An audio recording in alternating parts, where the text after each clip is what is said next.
Welcome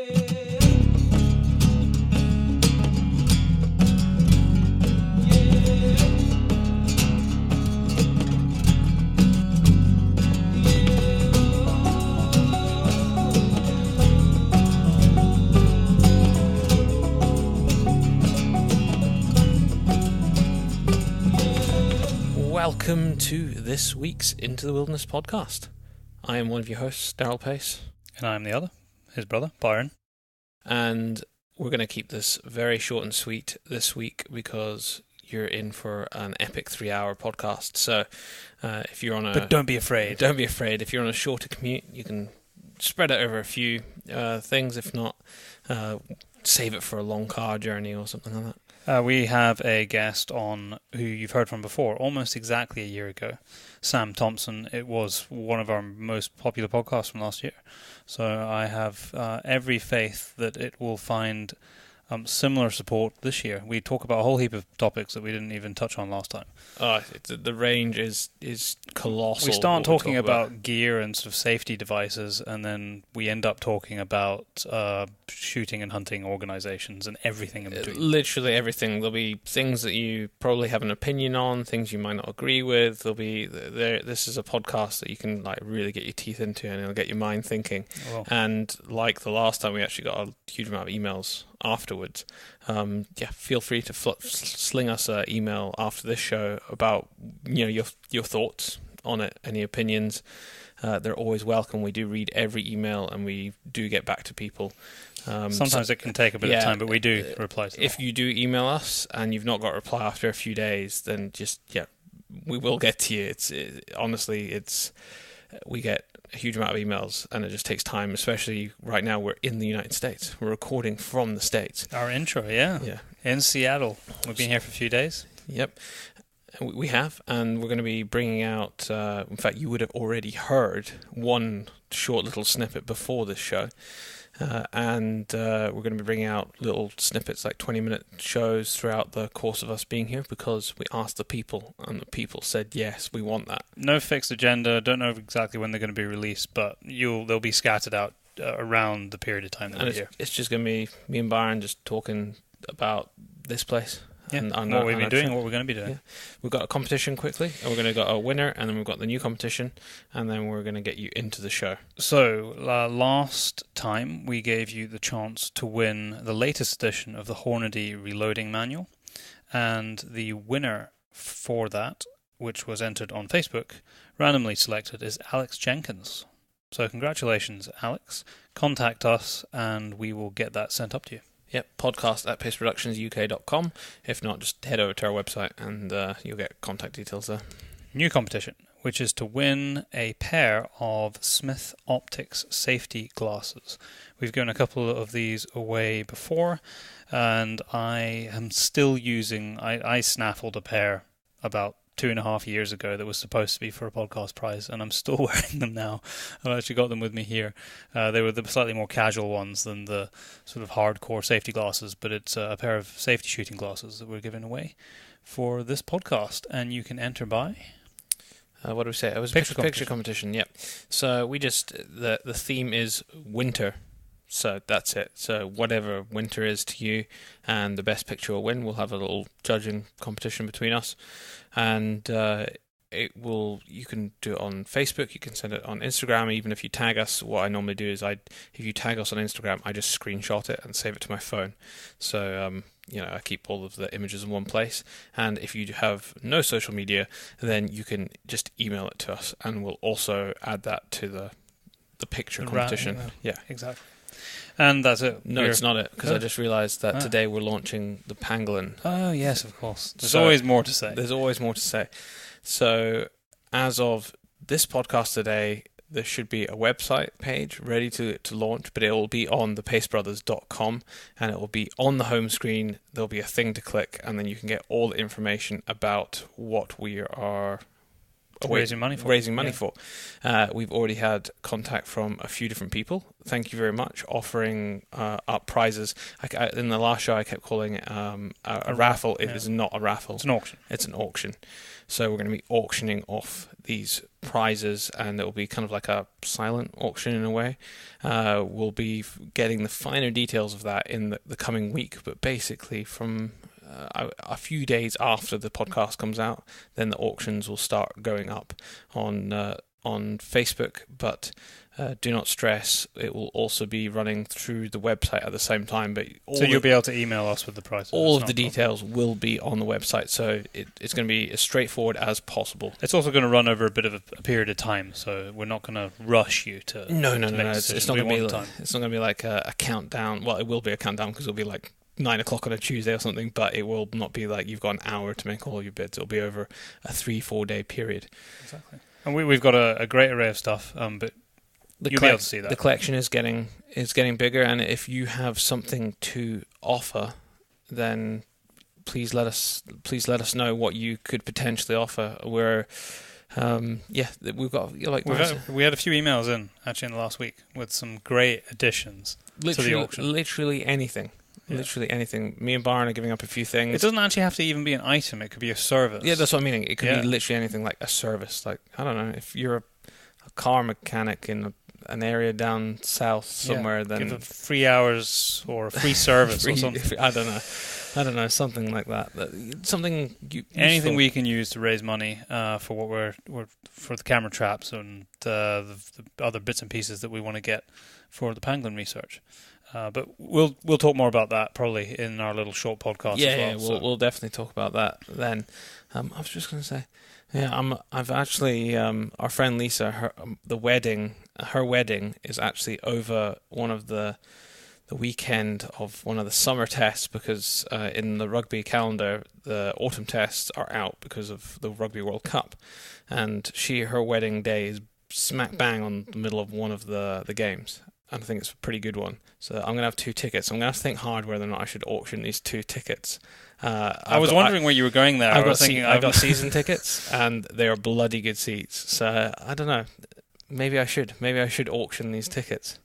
You're going to have to think on it. I'm going to have to think on it, but maybe you'll find out while we're here. They're worth a bit of money. They are worth a bit of money. Yeah. I think you'd have a lot of bidders. I think I would. Yeah. The last 15 or 16 games have been completely sold out with Scottish Rugby. So even for your games traditionally, that was like Fiji, Georgia, Samoa, they were never sold out games. Half the stadium used to be empty. Now you just can't get tickets for them. So I have tickets. The games. So keep your ear out if Daryl decides that he's going to. I think I might. So, well, I think we need to wrap up there and get into the podcast. Sam, welcome back to the Into the Wilderness podcast. It is almost a year to the day since you were on, because you were the very first podcast of 2018. Yeah, you were. You're not the very first podcast of 2019, but close. Yeah, we recorded it just before Christmas, didn't we? Yeah, I think so. Yeah. And we got just after Christmas. Everybody hated it. We got quite a big response from that one of last year. It was good. It was good to see. Yeah, I jest. People get bored easily. So. No, the amount of people that it was a very long podcast, but the amount of people that actually took the time to message to say it was really interesting and very long, but I listened to it all. Well, that was very nice of them. Thank you, people. So you must have had something interesting to say. Yeah, absolutely. Literally, what was really funny was that none of my friends listened to it, because none of them could be bothered to listen to me for 2.5 hours, because they all have to listen to me for 2.5 hours relatively frequely. Yeah, they probably heard all that stuff before. Probably, yeah. I have very few high horses to get on, and I think I got on most of them last year. How has this? This season is now coming to a close, kind of. We're a couple of weeks away from the end of the game season. We're a few more weeks away from the end of the hind season. Yeah. How's it been for you? You had a good year? It's good. I always think my season, I count my season as being July to March for stalking. Yeah. Because I do some roebuck stalking in May and early June, and I fart about a bit in June doing bits and bobs, but I start properly in July with roebucks normally, and a few stags. And then I always seem to start stags with clients. Always seem to get busy in August on the hill, which is actually August and early September is some of my favourite hill stalking time. It's really hard. deer are still in big groups, and they've not started to break up. They're in big groups, they're high up, and it's hard stalking, and you're putting big miles in, and I really like that. So July to March is what I always think of, because if we're doing forestry stuff, then that lasts a bit longer than February for hinds, and of course the rodos run until March. So they run until the end of March. So that's so I'm kind of halfway through my season, but definitely the busy time has finished. The client time really has finished now for me. I haven't got any more stalking clients booked in this season. So it's funny how different people think of it, slightly different in terms of what is your season. Because funny enough, very similar to what you just said, I wrote an article in this last issue of Modern Huntsman, and I was talking about the year. I was kind of painting the picture of a year in Scotland for those people who don't know it. And so for me, I kind of think of my season starting in about the rut time for red deer. That's where I kind of feel like I get the first sort of thrill after summer. Yeah. So stag rut is just, it's so iconic in Scotland. So I feel like that's where it starts, and then you're sorry, I'm talking absolute rubbish. That's where my stalking season kind of feels like it starts. But really, for me, it feels like it starts in August. Yeah, August the 12th always feels like a great start. Yeah, and it's weird because like the past, so I've been self-employed for 3 years, and for that past 3 years, I think the first year I was loading on a grouse day on the 12th, but this season just gone, I didn't do any grouse because the grouse season was so poor up here. So I didn't have a single day at grouse, walked up or driven. There was no work at grouse for me. And the year before, I was just so busy stalking that I didn't get out on the grouse. I didn't get out on grouse at all. So I haven't been on a grouse day. I'm just trying to think if I've been on one and forgotten about it, but I don't think I have. I haven't been on a grouse day for like 3 years. So in my head, there's always August the 12th. It is always busy because we're always stalking, and it's my mum's birthday as well. And I can't remember the last. It's so bad, but it's just really unfortunate for her. It's just a terrible day to be born and have a son that's a stalker. Terrible day. Like it's just, I'm never going to turn up. No, you're going to be away. So she like, I don't know. She got her birthday present. I think this year she got her birthday present in November. Because that was when I had time to see her in November, so I went and saw her then. So I always feel a bit sorry for her. But yeah, the 12th definitely got that thing, and I think the Glorious 12th is known by random people that know nothing about shooting. But you say the Glorious 12th, and positively or negatively, isn't it? And it's like, that's that, that's that thing and shooting and stuff. So I think that's always a date. But invariably, I'm out stalking stags on the 12th of August somewhere. Because everything comes so quick after there. You got that couple of mad weeks if there are grouse to shoot.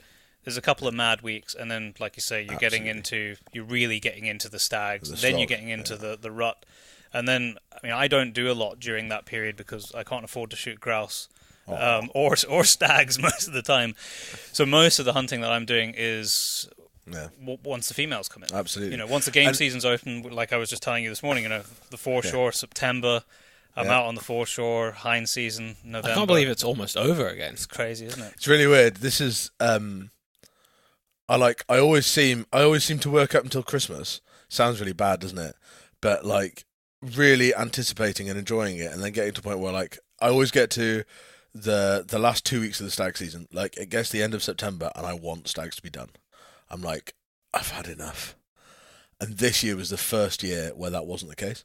Just because of where I was working this year, which was epic. It was so cool.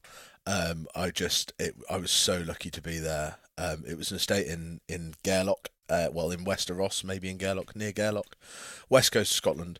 Big place, incredibly remote. Like literally, the most remote grid square that the Ordnance Survey has is, I think, 2 kilometres from the lodge I was stalking out of, and to get to it, it was a 6 or 7 mile boat ride after a 10-mile pickup on a track ride from the nearest road. So on a Sunday afternoon, our guests would arrive on the Sunday afternoon, and we'd shoot a target at the civilised end, in inverted commas, and then you'd load everything into a pickup, you'd drive to a jetty, you'd load everything into a couple of boats, and we'd ship them to the lodge, and then we were at this lodge in the middle of nowhere for a week until the Saturday. And there was no electricity. Light in that lodge is candles and hurricane lanterns, and the cooking's on an Sounds like heaven. Yeah, and all the extractions with horses and boats a little bit, but pretty much all with ponies. And I've I've never really had an enjoyable season. We didn't shoot a lot of stags. There wasn't a lot of stags to be shot.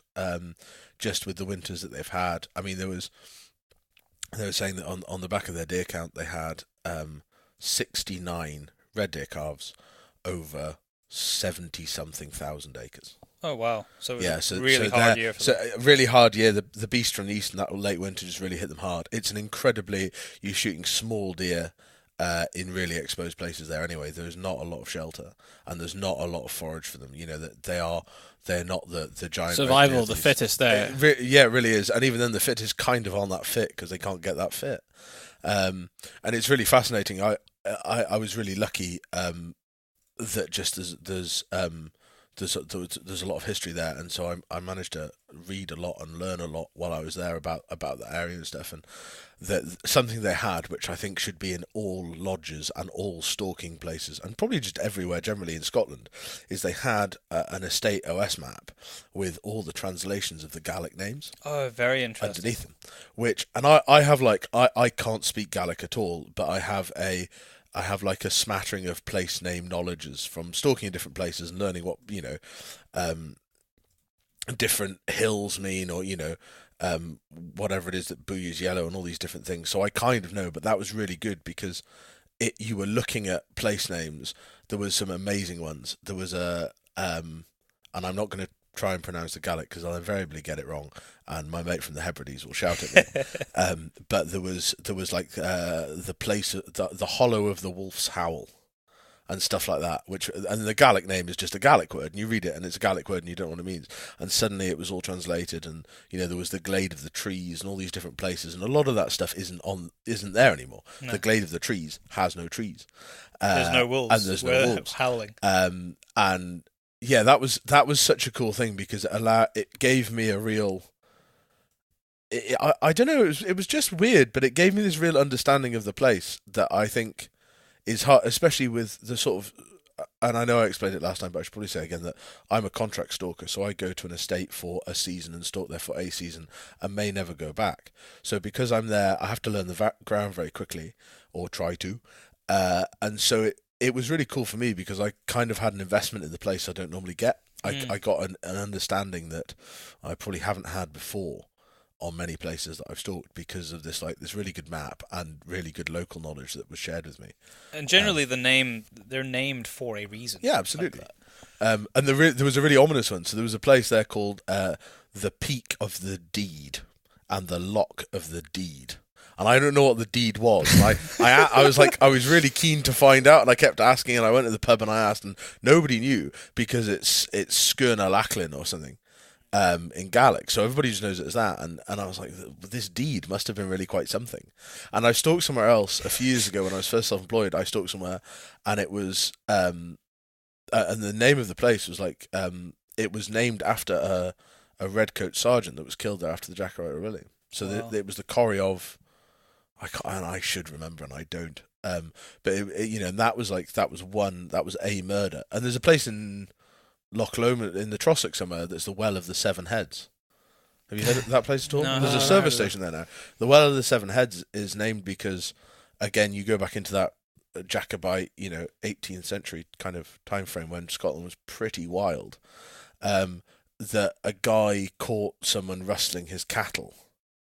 Or that was his excuse, and he killed them all and chopped all their heads off, and there were 7 of them, and he washed the heads in the well there before taking them to wherever he was taking them. And that's still called the Well of the Seven Heads. And so I think those bits of history are awesome. Yeah, and Scotland's really good. I'm sure it's the same in bits of England, but I've just spent a lot more time looking at maps up here. I think you might be disappointed by the deed. It could just be some guy who had the opportunity to name it, and it was. He happened to shag on the top of a hill or something. Yeah, potentially it's all back to some sort of 13th century rudeness. That there was a great affair happened there. It could be.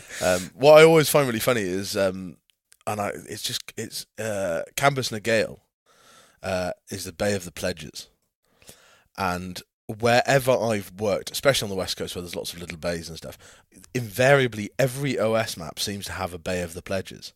So there must in Gaelic times in Scotland, there must have been a shitload of promises going on. People must have just been making agreements left, right, and centre, and just naming places because of that. Because of all the clans, probably. Yeah. There was probably exactly. And The one on Arden American that springs to mind is apparently where Iona landed on the Scottish mainland for the first time, who built the monastery on Iona, and therefore Iona the island. But I think there should also be like little asterisks next to places where the place where the deed was forgotten. Or like the place where the agreement was broken would be quite good for reference. Because most of them probably were. Surely, yeah, exactly. There can't be that many agreements without people like failing on them or whatever. But yeah, no, I love. I'm a proper map geek, and I find place names just so fascinating. I love looking at old maps. Yeah. We bought a bunch of old OS maps that were when they printed them on canvas. Oh wow! For the office and the house at home, which I haven't framed yet, but we've got 3 or 4 of them. All of this kind of local charity area. shops, best place to get old OS maps, because even if they are falling apart a little bit, you can still frame them and make them look pretty cool. Yeah, they're still interesting. Yeah, they're still interesting. I bought 3 maps the other day, and it was of the time period just between when they were kind of changing from the canvas to paper, so it's still got a kind of very vintage look to it. And they weren't particularly of any places that one was of Edinburgh, which I quite like. One was of Perth, and then one was just some other random place. But they only cost me 20p each. So why not? Exactly. yeah. And I think they're a really cool present for people as well. Yeah, it is you can get the Ordnance Survey website's really good. They will make you an OS map based on anywhere. Yeah, so you can drop a pin. We've got 2 custom. Yeah, round your house or whatever. I think it costs about £2 or £3 more. It's 16 quid. Yeah, but so like to buy their maps, I think it's 14 just of the areas, but to get the custom is just like £3 or £4 more. I think I bought one that wasn't folded. It was a wall map, centered on a place, and it was like 16 quid. What threw me though was it was then 130 quid to get it framed at the picture framers, and I was like, suddenly not that cheap. Frames are expensive. But what I would say for like, especially for hill stalkers and people doing mountain stuff, something that I've got recently, and I'm like I say, I'm a proper map geek, but the British Mountaineering Council, the BMC, have come out with some maps. With a company that isn't the OS, so very similar to OS maps, but I think much better. Really good level of detail and a big geological layer as well. So it's really interesting. It's a one-sided map, and on the other side there's loads of like facts about that map and the geology and all this kind of stuff. They're really good. I think, well, they're the BMC maps. So if you Google BMC maps, I bought mine from the really good climbing shop in Aviemore, and you get more on them than an OS map, so that's a bigger or a smaller scale, however it works.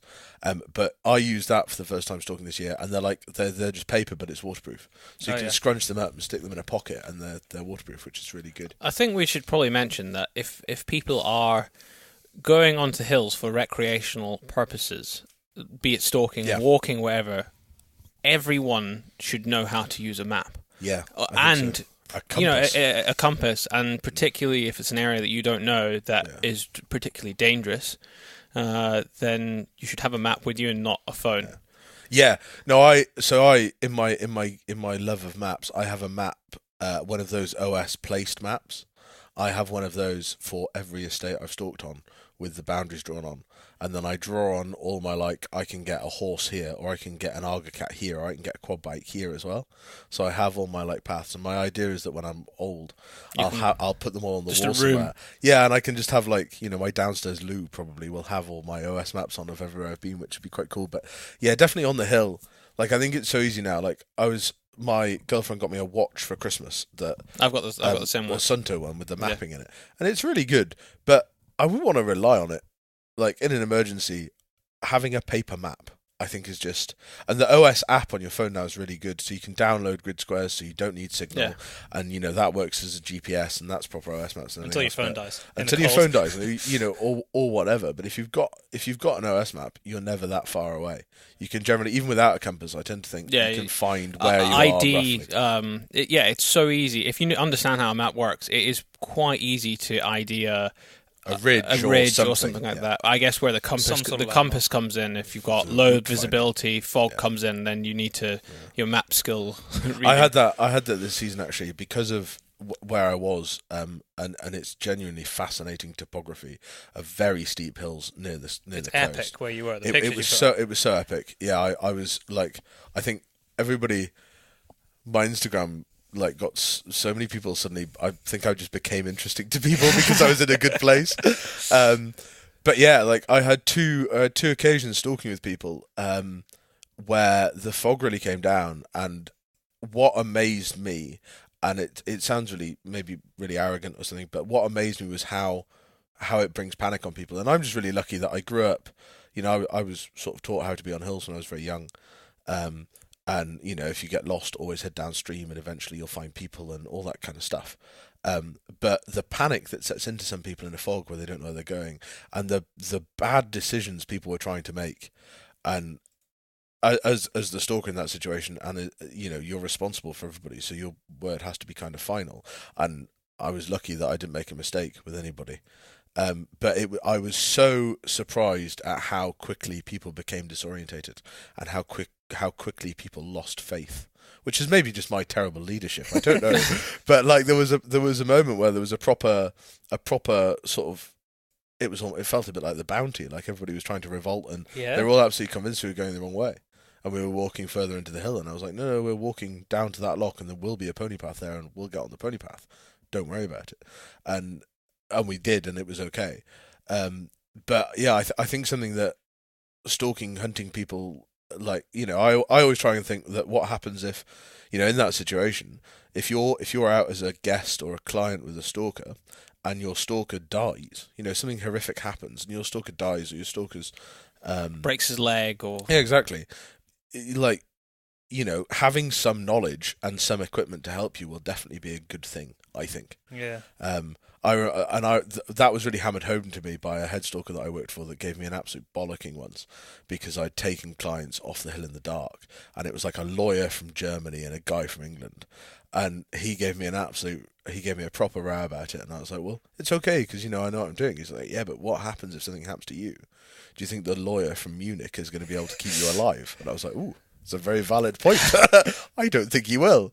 So yeah, I think you're right. Like, even if it's, have an OS map in a rucksack or something like that, but also have, like, think about it a little bit at some point and get a bit of a plan in your head that you can do something if you're, like, left on your own or whatever. One good thing those watches are good for is, let's say you could contact someone, is their grid reference, being able to get your exact GPS on those is actually cool. Very good. Yeah, absolutely. So if search and rescue, they don't need to waste time, they know exactly where you are. And that is the one good thing about those. And you'll find a lot of, I think the majority now of stalkers in the Highlands, I think we're all carrying, or most of us like are carrying the mini EPIRB a thing. spot, the EPIRBs or the PLBs or whatever you want to call them, which PLBs. is like a spot messenger. Yeah. I've gone to the Garmin one quite recently. I've bought a Garmin InReach, it's called, which is the technology from a company called DeLorme, who were DeLorme InReach. They've been going for years.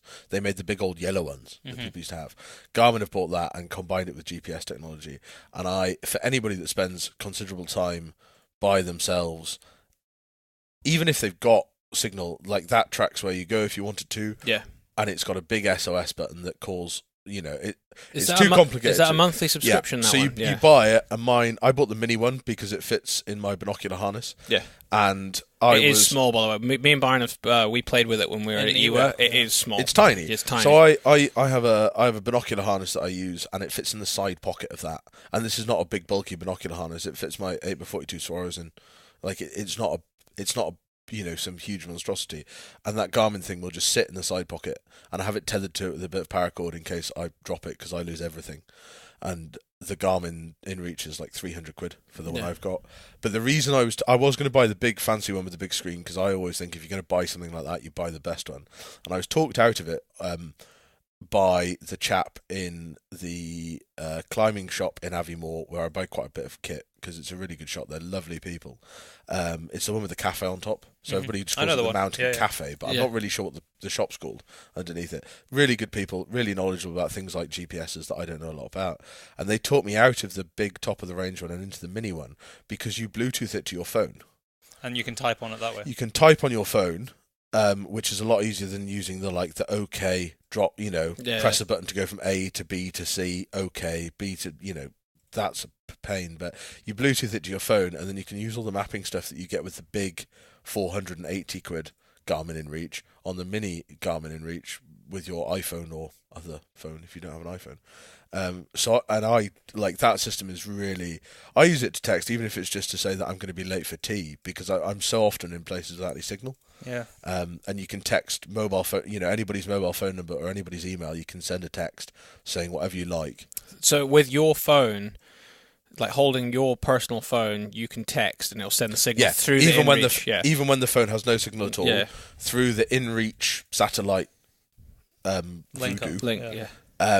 You type the text on your phone, you press send, and the conversation of the InReach will show up on your phone. So it's like in the Garmin app on your phone. Yeah, you're having a text conversation. It's almost like so it's just a normal thing.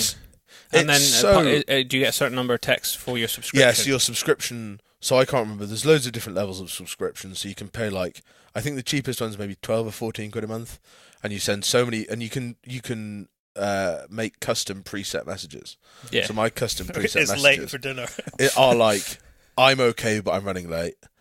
I've shot something, and if I've got gillies or people working with me and they've got an ATV or a horse, I've shot something and it's here. Come and pick it up, or change of. I can't remember what my third one is, but it's like change of plan. So you can send like a certain number of presets, then a certain number of text messages. And the other thing that's really cool, if you're in and it was applicable where I was this stag season because that was really, really remote. Otherwise in Britain, probably not as good, but definitely otherwise in the world, you can get a weather report. Garmin will send you a weather report to it. Yeah. Via satellite. So, and you get a set number of those per month as well. And obviously, on top of that, the SOS, and that goes to the emergency services. It goes to some international control room. Yeah. And then they look at where you are in the world, and they send it to the most applicable local. So, like we're here, probably Mountain Rescue, the police, and the RAF or whatever. But I'm fairly confident I could take my Garmin to Alaska or Kamchatka, and press the SOS button there, and it will send the. I do remember them saying when we were looking at it before that you didn't have to. You just took it, and then they would sort out where you were. But equally, if you get it wrong and you press SOS because you're pissed and fine, they charge you like £40,000. I was looking at the fines and I was like, oh, definitely don't want to get that wrong, because it's an immediate. They scramble helicopters, and with the tracking option, the thing I really like is that I think so. If I've got it on tracking mode. That can be watched by someone else with a Garmin or someone with the computer. So in an estate situation, your estate secretary or your estate manager or whoever they can see where you is are in an office can see where everybody is. We had that in Nepal, and it was great. If you're suddenly not moving for like 20 minutes, someone's looking at a map going, "Why isn't he moving? Maybe he's shooting a deer." And then they can text you. Yeah. All these things. I think the problem with all of these things is people can rely on them really easily. When you start looking into emergency situations, which I've done a bit of, and sort of like mountain rescues and all these different things, people talk about a golden hour. So like you have something bad happens and you've basically got an hour, and if nothing happens within that hour, you're going to die. So the idea that like someone in an estate office tracking you will save your life is probably not very clever. I think it's much better to have all these gizmos and things as a fail-safe. But when we're working in, because I have a business partner friend chap that I do a lot of my work with, if we're working in places like that, or I'm working with gillies in remote places, I invariably go to a buddy system, because you know how people work on the ground, which I think is key. Like, it's not uncommon to be out after dark when you're stalking, because if you shoot something on very last light, it might take you a while to extract it. But I think gut feelings about how people you know well and how they work, I think that is so important. And if I'm sat there and go, well, Brad's been out there a long time and I know that bit of ground, and that bit of ground doesn't take that long, then I can text him, or I can radio him or whatever. I think that is your cornerstone. Your starting point for all of this should be something more basic and human than something like a Garmin or a Spot Messenger, because even that, like, if you think about that golden hour, like you say, I can lie and sit and watch a stag for an hour before I make a decision to stalk it or shoot it or something like that. So just because something hasn't moved for an hour doesn't mean it's not an emergency. So if somebody sees me on a map not moving for an hour, After they've watched me for a month or something, they're going to go, well, he's lying looking at a stag. Or sleeping. Or asleep. Which, you know me so well. Yeah, rather than, he's probably lying dead. Yeah. So I think buddy systems and letting people know, when you're in and when you're out and that kind of stuff's probably a lot better. It's very applicable to gamekeepers because we work really unsociable hours. Yeah. Invariably by ourselves, and we use really dangerous stuff. But for the sake of £14 a month.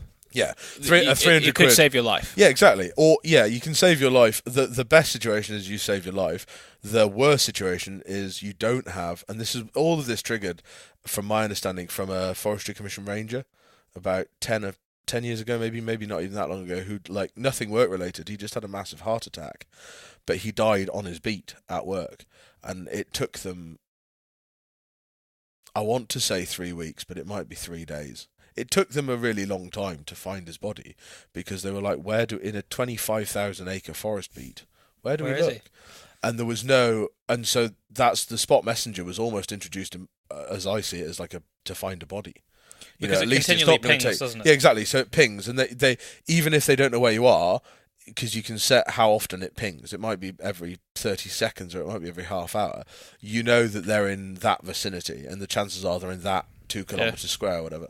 And that's why a lot of this came about in health and safety wise, I think, was because of that incident, and he died and nobody could find him for yonks. Do you know another thing which I think a lot of people don't think about enough is carrying very basic equipment with you to help you in an emergency, like basic first aid. Definitely. Or, I mean, if you're stalking, maybe not quite basic first aid, but when I went to Nepal, I spoke to a friend, Roger Late, who does a lot of health and safety for Formula E and Formula One. Is Formula E like electric oh, version right. of it. Okay. It's not like ABC. I don't know anything No, about car racing. It's not like they're the really rubbish ones. They've literally gone, it's electric, so let's just call it. Yeah, that makes sense. It's not something I watch, but he basically does all the health and safety for it. So I spoke to him before. So look, I'm going, and so this is the first time I've done a trip where I've actually had this concern in my mind, saying if something goes wrong, I'm in the arse end of nowhere, I might have to deal with it myself. What do you think, Roger? And he sent me chest seals for if you've got a punctured lung, things like that. And I don't think a lot of people think about. Well, I carry my first aid kit that I invariably carry when I'm stalking, and it looks and people. So I've got it rigged up in what I call my Batman belt, which is like a bum bag setup. Does it have a Batman? Very gay. No, it doesn't have a Batman set. The Batman shark repellent on it. Yeah, no, sadly not. Or a wee gun that fires string. Was that Spider-Man? I'm never very good at those. But I have in that, I carry 2 fox chest seals, a tourniquet, some hemostatic granules, and various other bits and bobs, and a survival blanket, and various other bits and bobs, in the theory that if I shoot myself in the leg. And this is the thing, it's so funny that, nobody really thinks about this, but if you look at so I'm going to go out stalking in on a contract culling job in a forest, like I did yesterday. In that process, I'm by myself. I am using an ATV, which is incredibly dangerous. I'm using a very high-powered rifle, which isn't particularly clever. I've got a really sharp knife, and I'm quite frequently working in the dark on really rough terrain. It is not a particularly safe. It's not. It's a good checklist of things that might go wrong. Exactly. Yeah. Stuff that not that long ago, 2 or 3 seasons ago, I rolled a quad bike and broke a load of ribs and punctured a lung and broke my shoulder. And I was really lucky that the gamekeeper from 2 estates away happened to drive past and see me. I don't think I'd have died, but I was very unhappy. And we deal with really dangerous stuff all the time. And if I can stick a tourniquet on a leg and give myself an hour and a half rather than an hour, then I should probably be doing it. But most people won't have that stuff with them. No, see, not. And I didn't for a really long time. I'm even guilty. I have some of it, but I sometimes don't take it. I've been just as guilty of not bothering taking my Batman belt because it's summer and I don't want to carry extra kit and it's hot, or I just can't be bothered. And nobody's perfect, but I do think that we don't. I think some industries, recreations, whatever we do, some of them are really good, and I don't think stalking and shooting is particularly one of them. If you just look at not even stalking, but the countryside, farming has, I think, one of the highest accident rates shocking. out of any industry in the UK. They released the figures only 2 or 3 weeks ago. Incidentally, also has farming and a few other like that kind of industry also has the highest suicide rate as well. Really bad, and if you think about other industries, if you look at the dive industry that I was in, you should have seen the first aid kit. Obviously, there is added risk with going under, but we had defibrillators, we had every tourniquet you could think of, we had IV drips, the full kit, the full works. And if you think, well, okay, that's that industry, what's the difference between that and a farming industry? I know they're working alone, but surely you should have first aid. You should have first aid, and a lot of, I think farming, I've spent a lot of time in and around agriculture, and I just think that farmers, gamekeepers, stalkers, recreational shooters, there is like quite a blasé attitude about health and safety. There is like well, I've been doing this for 30 years and I've not cut my leg off with a chainsaw, even though I haven't got any chainsaw trousers off, so I'm all right. And there's, if somebody, I know a lad down in Herefordshire whose grandfather has probably cut more big hardwood trees down than anyone else that I've ever come across. The boy is like a legend, and he wears a Tattersall shirt, a moleskin waistcoat, and a set of jeans. Yeah. And that's all he's worn for however many years, and he has cut down some monstrous trees, and he does that on the basis that he's never had an accident, and he won't do, and that's great, but it's not clever. No. Like, you look at the advances we've had in, tourniquets and all these different sorts of stuff, even just in my professional lifetime. All, stuff gets smaller, it gets easier to carry, and we become more aware of risks. Health and safety and stuff's absolutely massive. I do always giggle, though. I remember being told a story some years ago about a health and safety inspector going to a deer forest and coming across hill ponies and garrans being used for extraction, and just having a complete shit fit about this, and the fact that like people were lifting the deer 16-stone stags onto ponies. Which you can't do with a straight back and bent knees. And the stalker well, you could try. And she was trying to work out like how many people and all this, and she was asking about PP and things, and his answer was like, no, it's fine because we've got guests and they help. And her answer was, I really hope you make sure they've all got a manual handling certificate. And I love that. Can you imagine going up to Lord Fauntleroy and saying, oh, excuse me, sir, just before you go to the hill, do you mind completing this online manual handling course? You can assist me lifting the stag. And there is that element of it. Like, we just work in really bad place. We work in the middle of nowhere, and generally, unless a helicopter turns up, we are going to be pretty goosed if something bad happens. But that, I mean, risk mitigation should still be a large part of it, surely. Exposure, you said in your backpack, exposure is probably the one thing that will get most people if they're injured and they're out. It's not the roll quad bike. Yeah, it's the sitting underneath, sitting under for hours and hours. Yeah. And you said you had like one of the space blankets or safety blankets or a bivvy bag. Yeah, I've got the Life Systems. The big, uncomfortable orange one that doesn't pack down really small. Yeah, I've got a hole in for your head, and you're sitting like a sort of seal. That would save your life. Yeah, for exposure. Exactly. There's and if anybody really, I can't recommend enough for anybody that's keen about this estates or whoever, because obviously, us that are working professionally in it always think of these things more, and you have a duty of care to employees and that kind of stuff. There is a chap based out of Newton Moor in the Highlands, called Outwardly Mobile First Aid, and he is just so good at understanding what we do and tailoring his courses to the task in hand, and I can't recommend that enough. There's no point in a deer stalker or a gamekeeper or a recreational stalker that's really bothered about his safety going on a course for people that work on a building site.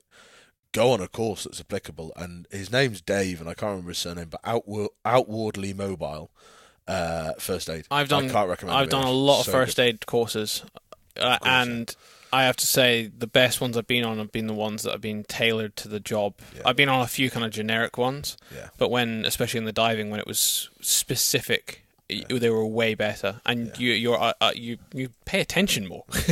Absolutely, and like I bet if the three of us sit here and add up the number of people we know that have been shot on a grouse moor or shot shooting woodcock with Italian clients. Not that's very racist to Italian people, which I don't mean, but the immediate. Sorry, we don't have too many Italians. the immediate situation that springs to my mind is a bloke I know with one eye because an Italian guy shot it out over setters. I actually saw someone on just on the Facebook the other day, and it was a woman. She'd been shot in the face so close it was hit her eyebrow. So close. Well, a factor I know down in Cumbria, really really good bloke. Who he factors a grouse moor and a few other bits and bobs. He got shot last season. He got shot. The guy was in the butt next to him, and he'd shot a lot of driven grouse. And grouse is particularly dangerous because you're shooting at a bird that's very quick and very exciting, essentially at head height. Mm-hmm. But this guy shot through the safety sticks, which you put in a grouse moor, especially so people don't shoot through them. This guy got so excited. He was on the other side of the butt. So grouse butt, for those of you that aren't familiar, is a sort of a circular or semicircular, sort of slightly sunk into the ground, generally shooting hide. Yeah, I suppose it is a bit of a hide. Would you describe it? Yeah, it keeps you camouflaged because grouse have excellent. Some of them are more fancy than others, and stone absolutely. Dyke, but yeah, there's certain places in Yorkshire that have sterling silver dog lead clips. Seriously? Yeah. I've not seen that before. Yeah. Oh, no, you shouldn't have said that now. There's going to be people out with drills taking out absolutely. Yeah, which dodgy. Yeah, where my mate works, they've got silver dog lead loops. Wow. And you can go to like every butt on that place in a set of slippers. It's amazing. Wow, fantastic. Yeah, it looks like it's like architecture. The level of stonework's insane. Anyway, the chap in question was in the butt next to another butt. You put sort of safety sticks in an arc, essentially on either side to protect the guns either side of you, and you shoot over the top of them, you shoot in front of you, between them, and behind you, between them. Because the idea is that if you're shooting left or right, your barrel would hit the stick. Hit the sticks, or you'd be aware of it in your peripheral vision, and you go over the top of it. This chap had an accident, and because he wasn't close enough for the sticks to hit them. And because he was on the other side of the butt, you should always stand in the middle. But again, these things, for various reasons, life doesn't always go to plan. And he shot through the sticks into the butt next to him. Yeah, and it was purely because they weren't that far from a hospital. I think that the guy didn't lose his eye, and he was, he wasn't pretty to start with, but he's definitely not pretty now. Unfortunately, that wasn't fatal, but there's been historically, there's been quite a few people shot on the grouse moors. But before safety sticks came in, it was relatively common. When were they introduced? I think it's always been there since since we've been about, definitely. But when you speak to the lads that are like in their 50s and 60s, they definitely remember. Yeah, because if you look at the old pictures, there's no sticks in any of the old pictures. But equally, when grouse shooting started out, if you shot one of your servants, it wasn't the end of the world. Like, you could probably spare a beater or two when they all worked for you. I should say in that feudal system. I should say that for the amount of shooting that goes on, the amount of accidents is actually absolutely so tiny. But we all know about them the because UK, the driven grouse industry is a tiny industry. So we all know about them because it's not common. So it's something to talk about, and we love to gossip. And it's a small industry. Yeah, safety glasses. Safety.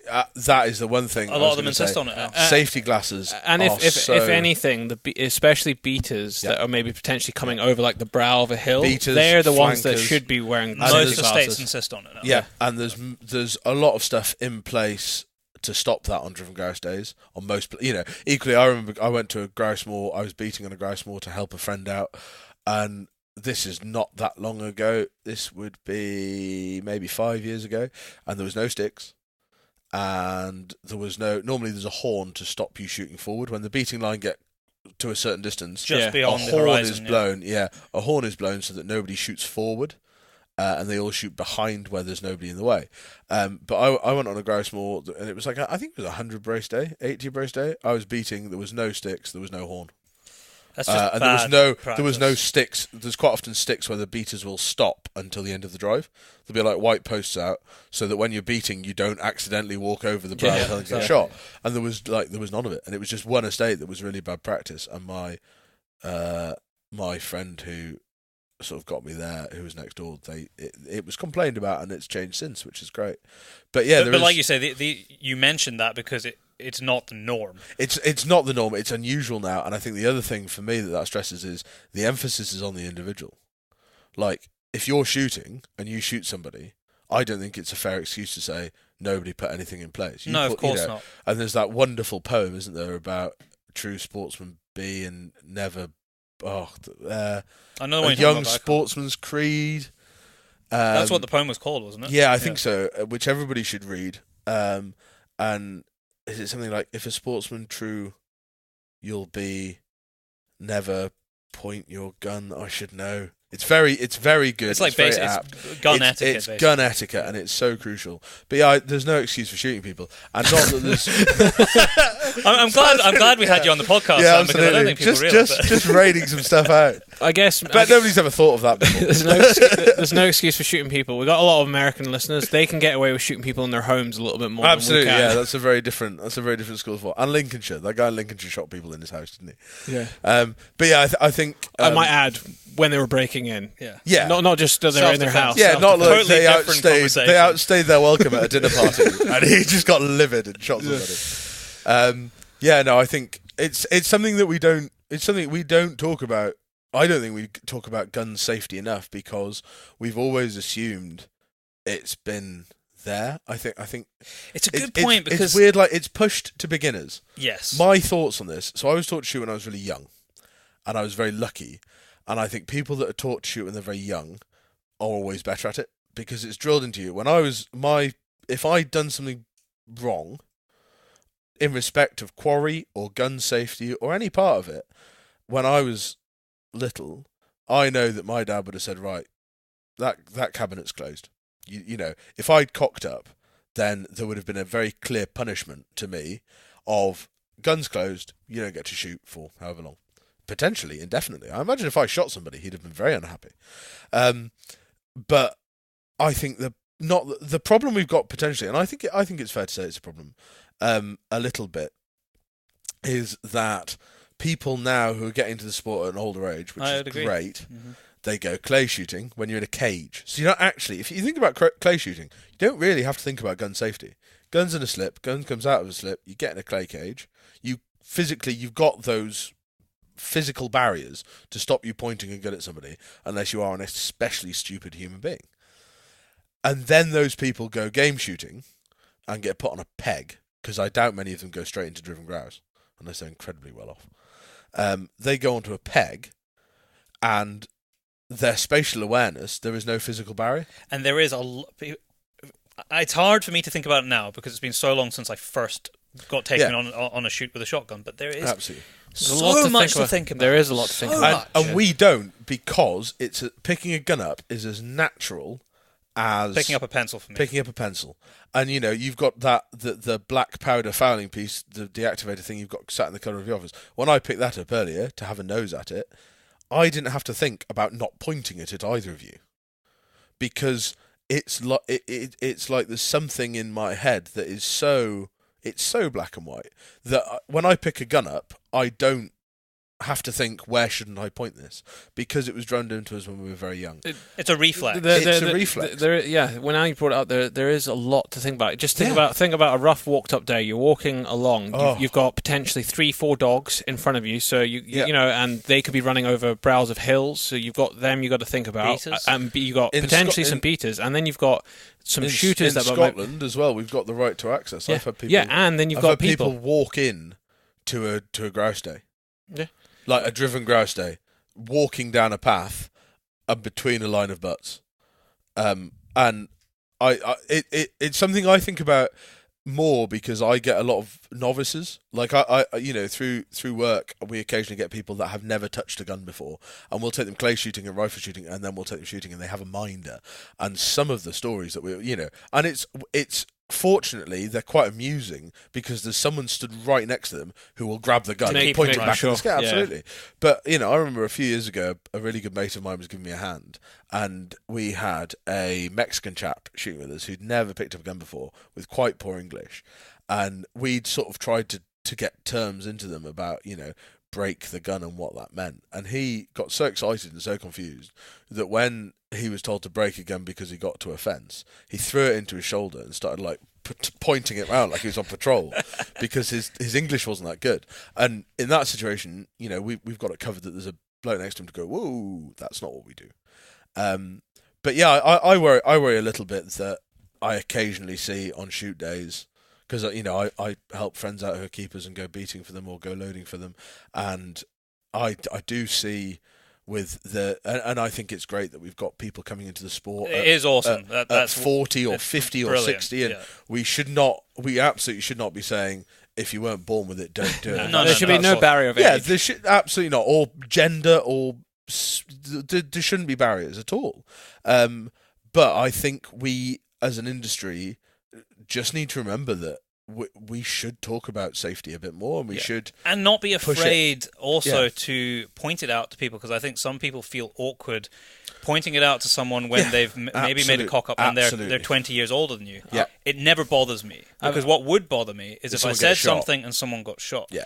And or not saying something. Not saying That's something what scares and me. someone gets shot. Someone saying, "Oh, I'm not going to say anything to him because he's, you know, Lord Fauntleroy's son," It shouldn't or matter. something like that. It doesn't matter. It shouldn't matter. And I think that's something that we historically have been very good at. And now, because it's commercial, I think this is one of. I've got a few gripes about the shooting world becoming more commercialized, and I think one of them is that, like, they're seen as it's seen as, you know, you don't want to upset people because of paying money, a fiscal, exactly, they're paying wages, but at the same time we have to be so black and white, and we have to be so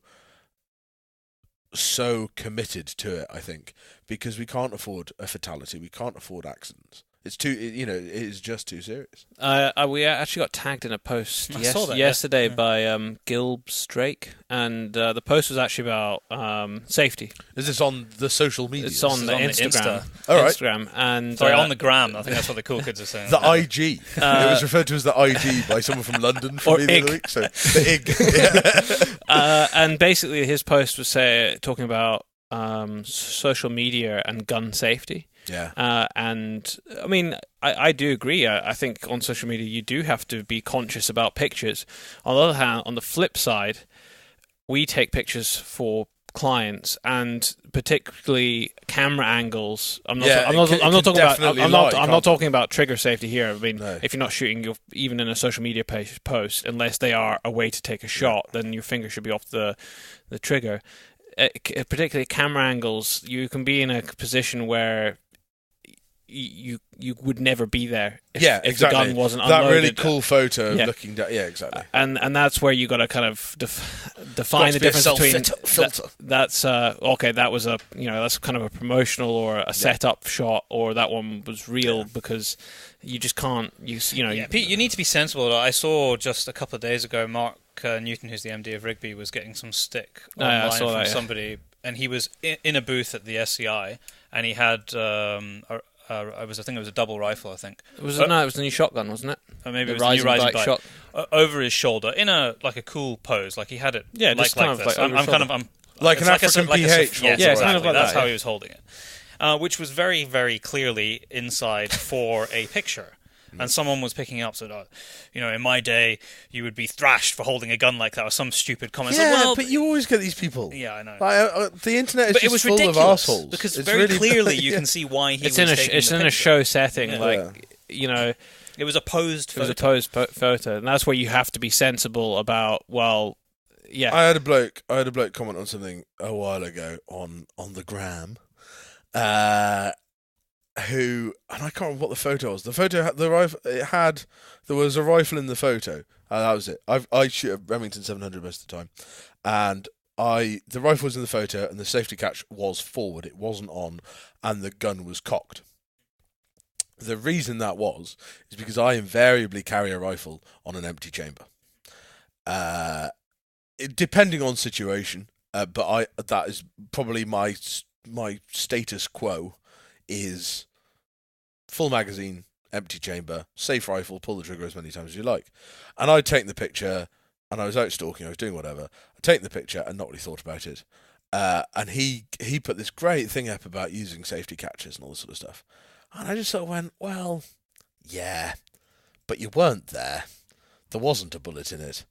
It's pointed at a hill. It's a very safe situation. And that sort of that vigilante thing doesn't really help anybody. Because I think it just gets people's backs up about... I don't think you can lecture somebody on gun safety through a photo. It's something we have to do in person. And it's something that on a driven day or a walked up day, there has to be, it doesn't matter how experienced a gun is, there has to be a speech about it. There has to be a this is how it works. I'm really, with stalking clients, I'm really conscious about it. Particularly on film, don't get me wrong, there'll be plenty of films out there of examples of really, really bad shooting or dangerous situations where you can clearly see. But there has been situations where we've been in where there's been a perfectly safe shot taken because we were there at the time, but on film it does not look like a safe shot. Because the camera's Skyline deer. Exactly. And we've had it before. We've had to take out a film because we know there was people that would go, that was not a safe shot, even though, like you said, they weren't there and it was. Yeah. But that's about being conscious of public perception. Yeah, it is. Yeah. I remember seeing a film. a while ago about stalking in Scotland, and they shot like 3 stags on the skyline, and there was no way that wasn't on the skyline. I remember seeing that, and it's a very well-known, I'm not going to name names, it's a very well-known film producer who made it and came and shot them, and they were quite a long way away, and they were all on the skyline. And I just remember thinking, who's that stupid? Like, even if it, like you say, even if it wasn't, even if they were perfectly safe shots, which I just couldn't imagine how they'd be, why would you do it? Because immediately that's what it looks Someone like. Someone will pick everybody. it up. Yeah. And yeah, I've heard, I've had, with the stalking's easier because if we're on the hill, invariably I'm carrying the rifle or Gilly's carrying the rifle anyway. So people are given a rifle that's pointed at something with a safety catch on, and then they shoot the thing, and then we all go home. But even then, I have a speech at the start of every week, and it doesn't matter how many times that person's talked with me or whatever it is.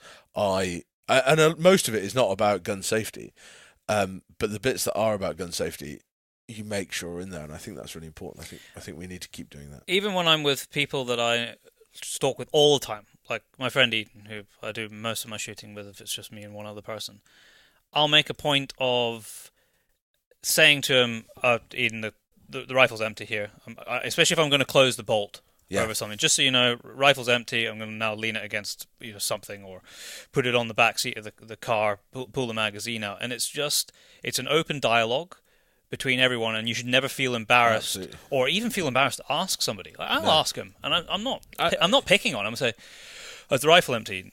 He won't take offense at that. He's like, yeah, sure. I had a really bad mate of mine, and I were working with somebody else. We were this was back in summertime, and we'd surrounded a little wood that we knew there was a fox in.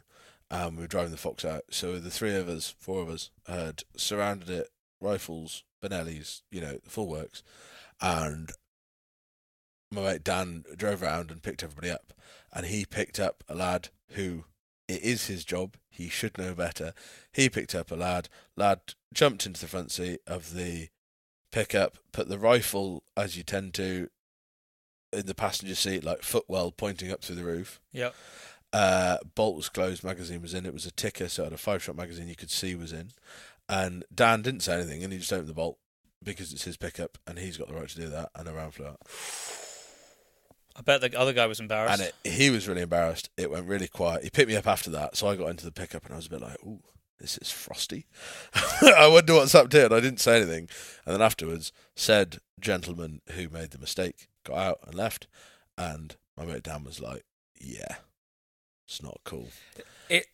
Sometimes it can happen. It does sometimes happen. The point behind this whole conversation is always be safe, always double check, never be afraid to ask. And I was going to say, and I think that the real thing is be safe in yourself, but always never be afraid to ask. Never be afraid. If someone's going to jump in your vehicle, say, what's the state of that rifle?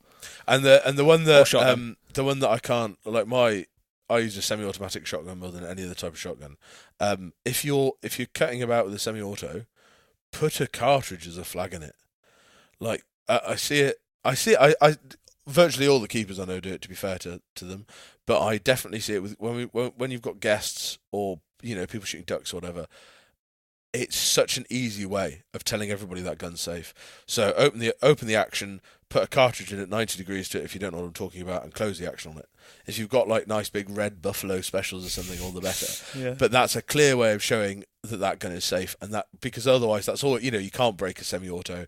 But that is, I just think, a cornerstone for me. That if my Benelli's getting put in a truck or I'm carrying it in a group of people or whatever, if I'm not imminently about to shoot something or in inverted commas on a peg, then that's how I'm carrying a gun, and I think that's a good thing to be doing with semi-autos, because I know for a long time people have been pretty grumpy about not being able to break them and stuff.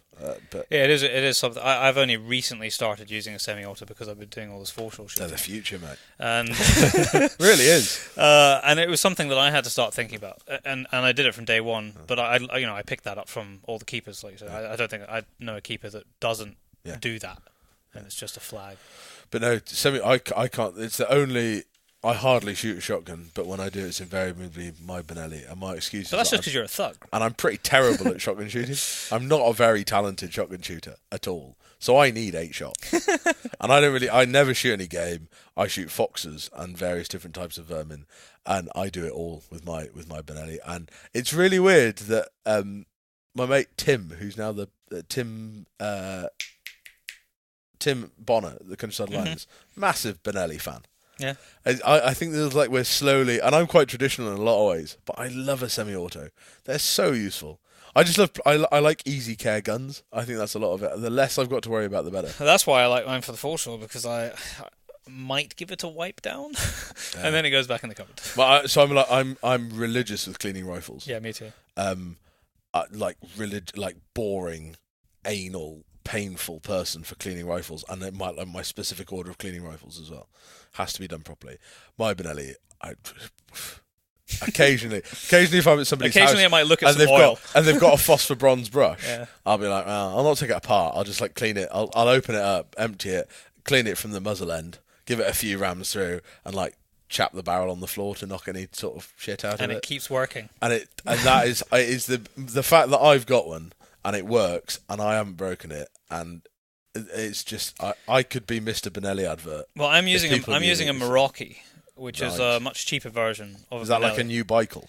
No. It's a bloody well-made gun. Is it? I have to say. Okay. I'll show it to you because it's downstairs from shooting this morning. We do love a gun. And it's very well made, and it's inertia driven, so you don't have all the gas ports to worry about. And I really like it. It's amazing, isn't it? It's just, and this is probably this is a fact. I don't know. Were we supposed to talk about anything? Can we talk? We can do tangents, can't we? Yeah. I went to the Holland factory recently. Mm-hmm.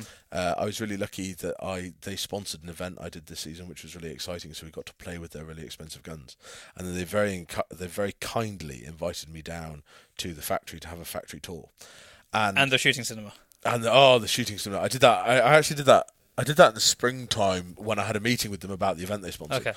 That was cool. I'll talk about that after the factory tour. The factory tour of Holland & Holland. I've always looked at Holland & Holland and gone, bah, that's really expensive because somebody hand makes it.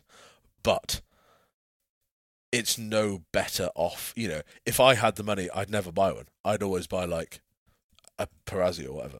Having been around the factory, I think they're cheap. When you actually look at what goes into these guns, it's cheap. There is a all that engraving, all that fantastic engraving, which they do inside. Like if you take the side lock off a Holland & Holland, which it did, they've engraved the inside of it. Nobody sees that. They just do that because they love engraving stuff, and that's their attention to detail. But it is people with hammers and chisels, and they've got some fancy machines that do bits of it. But it is blokes and ladies with a shitload of knowledge, and I have never been. I can't remember the last time I was so impressed with something. These people, there was a guy there, really lovely bloke, who's been a stocker there. He was maybe 50, maybe late 40s. He's been a stocker there since he was 16. Crazy. And when I was in there, he was making a right-handed stock for a 375 Holland & Holland double rifle, because he had made the left-handed stock for the guy that bought it, who had passed it on to his son, who was right-handed.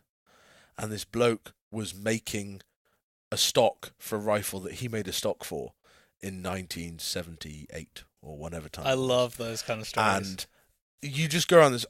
It was so, and I appreciate not everybody has the opportunity to go around it, but there's films about Holland and Holland's gun making.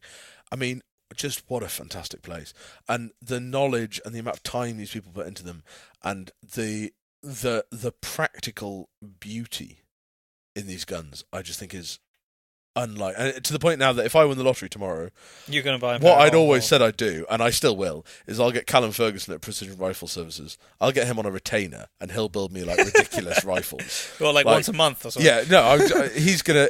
I mean, he already dislikes me because I go in with stupid questions. The difference will be I'll be able to pay him to do them when I win the lottery, and he'll make me. I'll get 243 catbirds and all these ridiculous calibers. I'll be ordering them left, right, and centre. But now I'll definitely have a pair of Holland & Hollands, because at 120 grand a gun, for the amount of work and the amount of love and care and knowledge that goes into them, I genuinely think they're cheap. I think when you look at any product at the very, very top end, it's easy to say, well, that's a shitload of money. And I had a similar kind of gut feeling when I did years ago, 7 or 8 years ago, I had a tour around the Zeiss factory. Some of the most expensive scopes that you can put on a gun. I write up. I mean, Swarovski's equivalent. You name any of the top end brands, they're all about the same in price. And I had always thought, paying a bit for the name. Always thought it was good stuff, but probably paying a bit for the name. And then I went around the factory, and I left after 2 days, and we'd done a bit of hunting there. And I thought, you know what? It's actually bloody good value, because the amount of work, the amount of machinery, the amount of skill, the amount of people working in the factory, and this is £1,600, which is a lot of money, but also you're getting a lot for £1,600. So there was after I did the lovely Holland & Holland factory tour, I went to their shop in Britain Street, and they had a 410 over and under side lock like on the shelf, so you could walk in and buy it tomorrow. And I think it was about the £120,000 mark. And I was chatting to them, and I was saying to them, "Can I get a discount?" no, of like £118,000. I was chatting to them, and I was saying, actually, I actually think they're good value now. Like, I've always just gone, well, they're expensive because they're Holland & Holland, and the Queen's got one. And he was saying, he was like, we worked it out for a gun for that 410, and it worked out at like 45 quid per hour. Of people, which is getting your car fixed. Yes. Which exactly what I said. I was like, that's a mechanic to fix a Hilux. Yeah. That is like, and these are like these people, when they start their apprenticeship, they make their own tools. That's their first job. Yes, they make their chisels and their thingy watsits that they have, and they're judged on very that. Very technical term, thingy watsits. Yeah, I was busy being impressed. I didn't sap a lot of knowledge up, and I'm definitely not an engineer. But.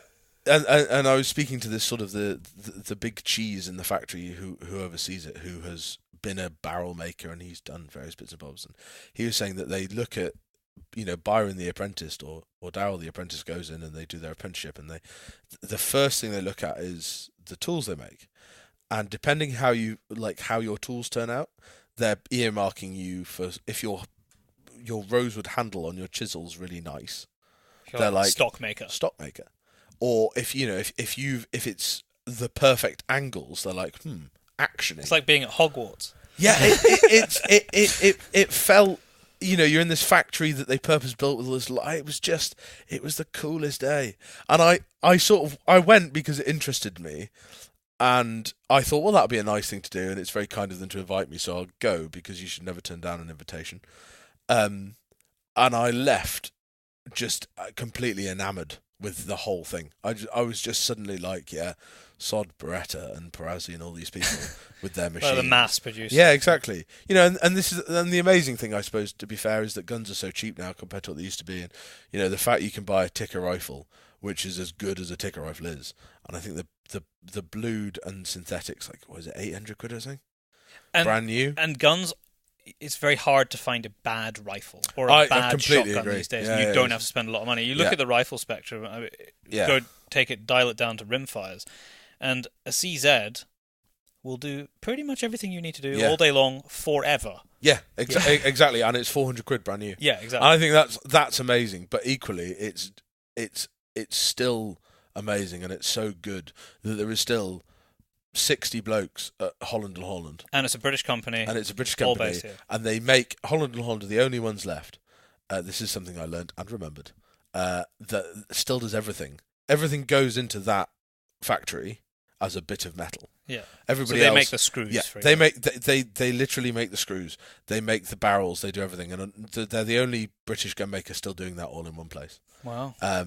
But there is still that pinnacle of artistic. It is art, though. Yeah, It's art. Is. It's art. Yeah, completely. Even making the screws.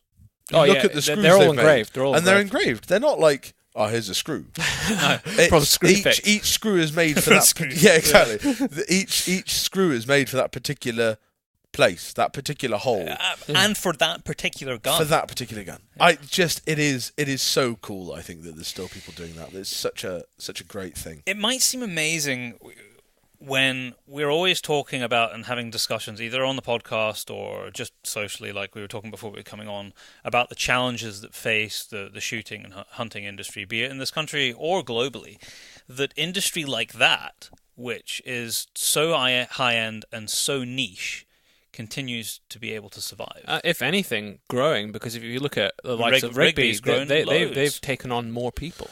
Holland just taken on a big batch of apprentices when I turned up. There was a load of 17-year-old kids learning stuff. That's great. And yeah, I think you're completely right. And I think we're really lucky in our industry that we have this great sense of history. And a lot of people see that as being old-fashioned. But I look at you look at other outdoor industries. Look at climbing. I bet there's not many people. I know a lad who used to make ice axes in Glencoe. They made ice axes in Fort William. There was a Glencoe ice axe company. He made ice axes in Fort William. Is the climbing industry still like, well, I'll buy this handmade ice axe in Fort William? Probably not much. No, they're not. No. They're like, I want the best tech, and that means I'm buying a Petzl ice axe from wherever the Petzl is. Definitely not Fort William. No. And I think it's so good that in the the pinnacle of so much in our little world, and it is a very little world, but the pinnacle of so much of it is still honouring tradition and where we've come from, and we're so in touch and the history is important. Our history. Yeah, absolutely.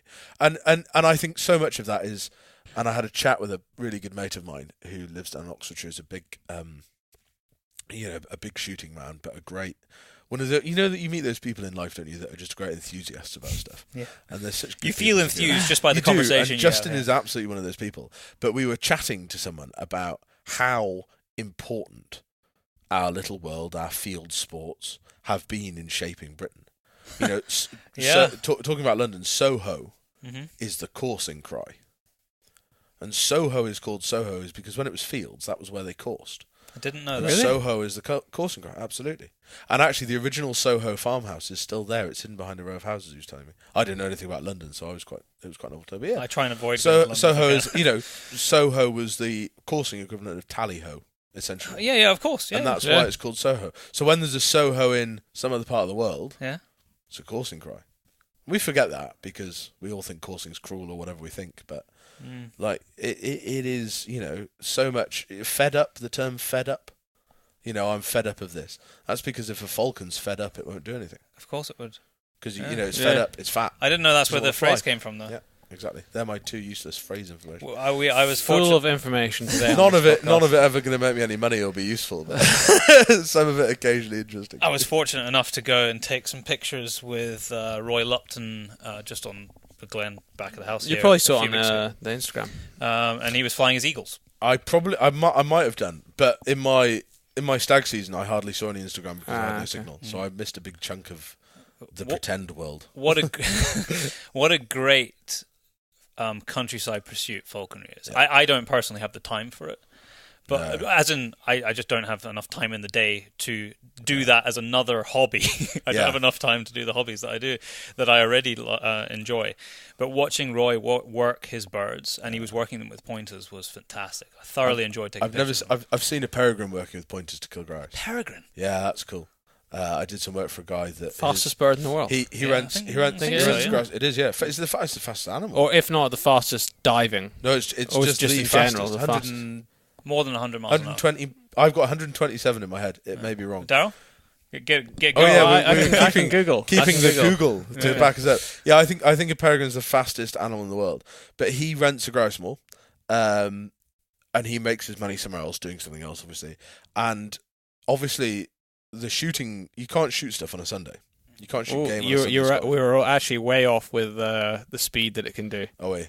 Yeah. So I mean, the fastest land animal is the cheetah, but I mean, the peregrine falcon would be definitely the fastest because it does 242 miles an hour. No. By fuck. Yeah. Seriously? Yeah, seriously. I didn't think you could fall that quick. That's straight from Wikipedia. Yeah. That is something, isn't it? But that must be when it's in a full dive, surely. It must be one of the coolest things I've ever seen. Was not with people, not falconry, but an eagle and a falcon hunting grouse together, wild birds, because a peregrine kills birds that fly, and an eagle kills grouse that are stationary, a golden eagle. So they duck into the heather. It's not fast enough to catch them when they fly, but a peregrine is. And these two birds were working the eagle over the top of the falcon, and if they flushed, the peregrine killed one, and when they sat, the eagle killed them. So if they These saw are wild birds. Yeah. So you think there's like a bit of an understanding. 100%. I know it sounds ridiculous, but you could not watch that and think that was a random coincidence. It was so. And I've spoken to a few keepers that have seen the same thing and talk about it. Yeah, absolutely. I'm just reading further into this Wikipedia. In terms of like relativity, what do you think the fastest creature organism is in the world, and how fast does it go? It's probably. Is it something really boring? Yeah, I mean it's relatively boring. Is it not like the claw? Is it not like the claw of a crab or something? No, it's not. It's a mite. A mite. A Californian mite travels at the speed of 322 body lengths per second, which, if you do it in relative terms to its size and everything, would be 1,300 miles an hour. Right. So this thing is like breaking the sound barrier. It probably clicks, does it? I don't know what it's doing. There's probably people racing themselves. It's probably a whole... The borrowers. Yeah, absolutely. Racing fleas. The wombles. So it's peregrine falcon, then golden eagle, then white-throat. What? Swift. Golden eagle for speed? Yeah, for a speed. dive? Yeah. I find that hard to believe. They fairly crack on though, don't they? Yeah. Rock dove is 7th. You give them a thermal. Yeah. And then 9th on the list is a black marlin, the fish. Black marlin. Yeah. Oh, yeah. Huh. And then it's a lot of birds, and then 12th is cheetah, and then back to fish, sailbird. Where do people? What's people the people are just useless. Yeah, we must be pretty. Well, number 20 on the list. Usain Bolt's in there by himself somewhere. At number 20, because that's where the list stops. We're still at 50 mile an hour. Nah. So humans aren't. Do you know what is interesting though? Is I was told something quite recently, completely random, but a person will outrun a horse. Yes. Over distance. That Do you is know true. this? Yeah, it's just an endurance thing. Yeah, we're not quick, but we haven't said. I mean, I don't. But so they'll go faster than you, but if the distance is long enough, so it'll crush you in the first 100 meters. Yeah, but eventually, when Mo Farah's still going, the horse is knackered. Yeah. That is true. I thought that was quite an interesting. We are just built for long endurance. There's a really cool. I was reading a really cool book about how things hunt, and there's a great term for predators that run things down that I can't remember. Oh, I thought you were about to enlighten me. But it's something like because there is that tribe that runs. It's something. It's where the Corsair, like the French Corsairs, the pirates with the really fast boats. It's where Corsair comes from. I can't remember what it is, and therefore in my head, and it wasn't in the book, but in my head, it must be where coursing comes from. Well, that would make sense. Yeah, I think so. Yeah. Just running things down. Yeah, running things down. So like wolves and stuff like that like chase rather than ambush. Yeah, so that was a cool. Some of the coolest footage of that I've ever seen was wild dogs in Africa. And watching them work. They're brutal, aren't they? But watching them work together, like in the bush, because that's how they work. That's how I imagine velociraptors probably hunted back in the Jurassic period. Well, they were pack animals, and velociraptors are nowhere near as cool as when I was a kid, because now we know that they had feathers. So they were actually just big furry birds. Big turkeys. Did you know that, Sam? I did not know that. No. But you know when you were a kid, like Velociraptor was the coolest. And you had a wee plastic thing, didn't you? And they were scaly. Bear in mind, all of your knowledge of Jurassic of it comes from the movies. But it turned out, this was a couple of years ago, that Velociraptors were actually feathery birds. Well, I don't know, they weren't birds, but they had feathers. But still terrifying, scary. And would probably still eat you. Yeah, absolutely. Yeah. Not any less terrifying because it's feathery, just not quite as. No, I'm gonna. But the thing is, right? Like, just scale up a chicken. I mean, chickens are evil. It comes to this great question that I remember a mate of mine asking me when we were all very drunk in a pub once, and somebody said, "Has anybody got any questions?" And he came up with my absolute favourite, which is, "Would you rather fight 10?" Have I asked you this before? You did, yeah. 10 duck-sized horses or 1 horse-sized duck. You'd always pick the horses. Yeah. But if you scale up a chicken to, I don't know, like elephant size or something, it would eat us. It would try and eat us because they eat anything. Of course it would. Yeah. Even like today's chickens. There's some hens down there. They seem friendly, but I tell you what, you put a worm in front of them. No, I'm gonna put a tenuous link here. Okay. I was going to have a tenuous link, not a tenuous link. I was just going to say, that the most liked picture on Instagram is now a picture of an egg. Really? Yes, as of yesterday. Whose egg was it? It was just a generic egg. Is this has it been there since the beginning of Instagram? Yeah, because the one before was one of the Jenners. Kardashians. Sorry, I get very the confused. famous people. One of the she announced her baby and 18 million people liked it, and now the egg has overtaken her. I think that was to prove the point. Good. Well, I'm glad. Good for the egg. So my tenuous link was going to have more discussion around. All right, okay. The picture of the egg. Mine was more of a fact, which was going from dinosaurs, which is what we were talking about, to rewilding. Now, I'm not suggesting that we're going to start rewilding. Strong Mombio there. We're going to start rewilding dinosaurs into a snowy Scotland. Like it wouldn't work. It wouldn't Vegetation is different. Yeah, habitat, people. Different type of But it is very much a conversation point. We've already seen a little bit of it, not very far from where we're sitting right now. Beavers, not necessarily, deliberately, but not necessarily legally, I think it's generally accepted, have been rewilded in some faction to Tayside. And it's something, in terms of a phrase, it is in the public's vocabulary now, whereas it probably wasn't 10 years ago. And this is, I think, I find rewilding fascinating because I see rewilding as being our latest point of viewing our relationship with nature as a people. I think that's all it is. Which is continually shifting over time. Yeah, absolutely, and it varies massively. There's a lot of really interesting stuff about rewilding, and I find it really fascinating. I've been very fortunate to speak to some really interesting people. I know a guy who's worked in Yellowstone a lot and around there, so I've had some really interesting conversations with him. Someone you should so absolutely definitely have on the podcast to talk about this is a very good friend of mine called Drew Love Jones. Drew for the past, I chatted to him at the game. Yeah, I introduced you. Yeah, Drew for the past 5 years maybe, has run a beaver reintroduction project, which was legal, sanctioned by the Welsh government down in South Wales. He's run that, and they've been fenced in. They've been monitoring them. They've been looking at the effects of that they have on that ecosystem, and Drew's fascinating. Drew knows a lot about. What's his blog called, so people can check him out? Can you remember off the top of your head? I'll look it up. Yes, well, the Beaver Project is the Bevis Wildlife Trust. Okay. That's what, and Drew is the managing somebody or other of that. And he has a good blog. He's a good writer. He's a very nice bloke, and he's. I have a lot of time to talk to Drew because Drew comes from a background. He's been a stalker. He's been a shepherd. He's been a farm manager. He is in a very much inverted commas because I hate this, but he is one of us. He is not a sort of a yogurt knitting. Can you knit yogurt? Ecology. It's one of those phrases, isn't it?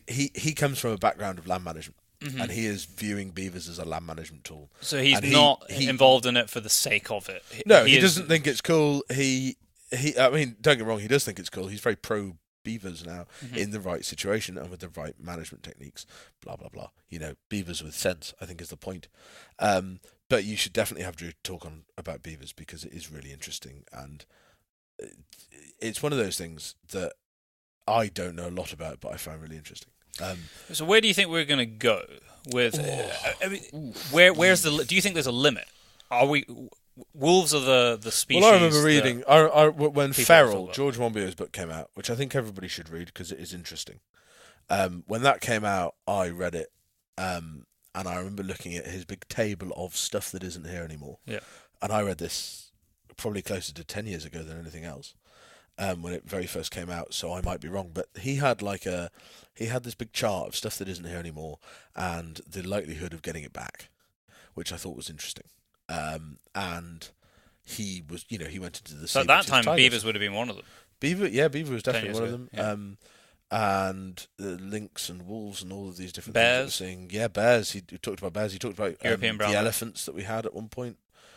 Post-glacial elephants that were around here, and We're not going to have elephants. Yeah, but he had this chart, which is the thing to look at for it is that, and I don't particularly like the way George Monbiot went about his whole campaign. What I respect him for, in a roundabout sort of way, is the fact that George Monbiot, with his book and his campaigning and his intelligence about these things, managed to get conservation and land management and wildlife management discussed by more people on more forums of greater importance than anything else I've seen in my lifetime. And get people emotional about it. Yeah, George Monbiot was talking about these things on the breakfast show and the news, and it became an issue. And there is a big part of me that thinks anyone that gets nature into the minds of people that are obsessed with John Kardashian's baby. You were close. Anything. Who knows? It could be a John in a few years. Anyone that can get any sort of nature, and to get those people to think, even if it is, in a short term, if we can get those people to think, if we can get this massive pool of people that don't give a shit or know anything, if we can get half of them to think about it for a morning, we can get a quarter of them to think about it for a week. It starts to make a difference. Christ, 2,000 of them might buy a book and read about it, And at least then and equally, the knowledge and 50 of starts to them expand. might, in some roundabout way, end up becoming involved in shooting or whatever, or farming. I think our biggest problem, and the stem of so many of our problems, is that in this country and wider in the world, we are so disconnected from nature in the most part, and we are so people don't. It's a and problem this is that's why it getting shocks worse. people that people are shocked that we do things like manage deer populations, or that we have to kill foxes, or that, heaven forbid, we've got to kill beavers, or whatever it is. Or white hares. Yeah, people's lack of understanding comes from a point of ignorance. Yeah, sadly so. And I think anything that can get them to read something is good. Anything that can get them to think about it is good. So I think Monbiot did a lot of good in that way. But he did a lot of damage too. And he what I think he did is, and what I really dislike, is the fact that his idea of rewilding is now the generally accepted idea of rewilding. So it turns it off for a lot of people. A lot of people are anti-rewilding because they see it as being an extreme. Rewilding is a concept; it's an idea. It's a spectrum of development. Yeah, absolutely. Yeah. An element of rewilding is bringing grey partridges back. Yes, and that's by shifting agricultural methods. And I think if it was branded correctly, rewilding could have been a really big hit with the field sports, agricultural, rural sector. And I don't think it was. But is that on us to try and understand it better and find the common... I think there is a lot of work going on to find the common ground of what that is. Yeah, and there's a lot of people doing some really good stuff. There's already. There's people like Drew, looking at the damage it does to dairy farming systems in South Wales, and that's practical. He's working stuff out on and on. George Monbiot came up with some ideas and said some really horrible things about what we've got at the moment, and said it should all be better, but I'm not going to tell you how to do it because I don't know anything about it. What we need is scientists and experts and people that know what they're talking about to look at a practical. I think that's workable with having people in the landscape. Absolutely, I think so. It's got to be, because we're too small a country. Yeah, but I think, do I think we'll ever have wolves in Scotland? No, I don't. We've too many sheep and too many people. Well, you just look at Norway right now. I mean, they've been the biggest protest, as in hunters, out, and 9,000 of them were out in the capital protesting because the wolves are all munching livestock, dogs, and other things, and there's nothing they can do about it because the control is too tight. It's so difficult, and it's so I don't know. My personal opinion on rewilding is fairly mixed. I've been very fortunate, as I said when we started this, to have spoken to some really knowledgeable people and some very involved people. My personal opinion is that we've got people in Scotland and in Britain that have the facility, the financial capability, and have the knowledge / can hire in the knowledge to give it a go? And my answer is fuck on it. a scaled version. On a scaled version, because I think that's all we're ever going to have. And my answer is give them a shot. All the moaning about wolves eating sheep and stuff. Fuck it. Give them 50,000 acres, stick some wolves in it, and if it doesn't work, shoot all the wolves and put them in jail. What damage are they going to do? If they own that place and that's their land and that's what they'd like to do, then let them have a crack at it. And if it works, great. And if it doesn't work, we've actually proved that it doesn't work. Rather than people throwing about statistics that they don't really know about and trying to find things to back up their argument that they're scared of wolves because we've got our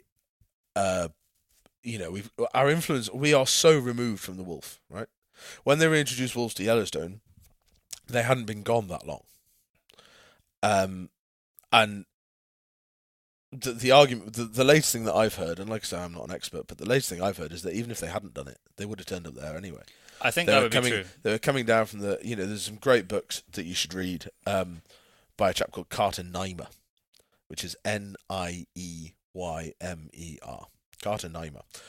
He's written 2 books. The first one is Wolfer, and the second one is Wolfland. And I think you should read them if you're interested in nature generally, but definitely in rewilding.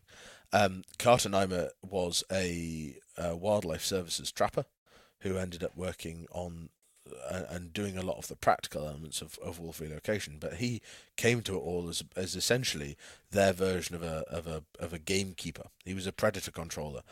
He killed coyotes for the government and that kind of pest and things in Idaho, Wyoming, Montana. And I've been fortunate enough to have a conversation with him, which was very enlightening for me, but his books are excellent. And that gives you a very interesting perspective that we never hear of in this country. Because we have, I think, such a... It's like, I think, I don't really know why we're talking about wolves, because I think probably a better thing to talk about is lynx. Because I think wolves are at the very extreme end. Wolves are that extreme end, and people get fired up about wolves, which I completely understand. Because really I think that's one of the problems with the rewilding debate, is that's where the conversation goes. Whereas really, what I'd prefer to talk about is, let's talk about habitat improvement. Yeah, but the problem with habitat improvement... It's not sexy. Yeah, exactly. It's the same reason. You need the habitat It's the same reason that if we really wanted to rewild stuff, we'd start with Atlantic salmon, capercaillie, and black grouse for me. Yeah. That would be 3 species that we could really do some good about. They're still here. Yeah. And the capercaillie need help. Yeah, they really do. It's my personal opinion that the RSPB are waiting for them to die out and aren't doing a lot about it. And this sounds... And I don't want to be one of those people who bashes the RSPB, because I do think they do a lot of good, and they do a lot of good work in places. But equally, the capercaillie is on the brink of no longer existing in Scotland. And in my opinion, if anybody should do something about it, it would be them.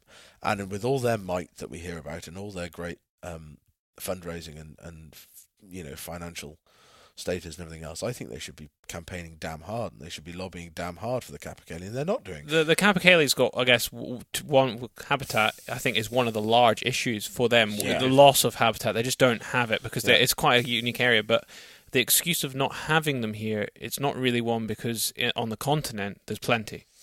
And there was plenty here until quite recently. Yeah.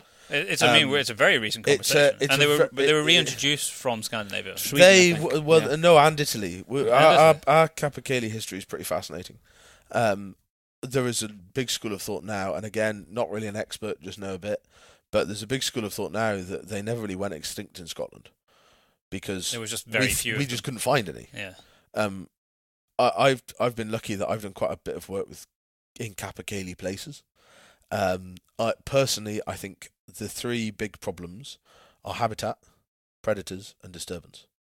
Pine martens are massive predators to capercaillie. There is a scientific study that the RSPB co-authored, I think. You're talking about the one from about 15 years ago? Predation on nests? Could well be. It's like 19 out of 21 nests predated on by pine martens. I'm not talking about that, but yeah. Okay. And then there's a study that's been done as well that says that increased fox numbers are better for capercaillie because foxes will kill the pine martens. I read that. Pine martens won't kill capper. If we really want to reintroduce capercaillie, it's pretty simple.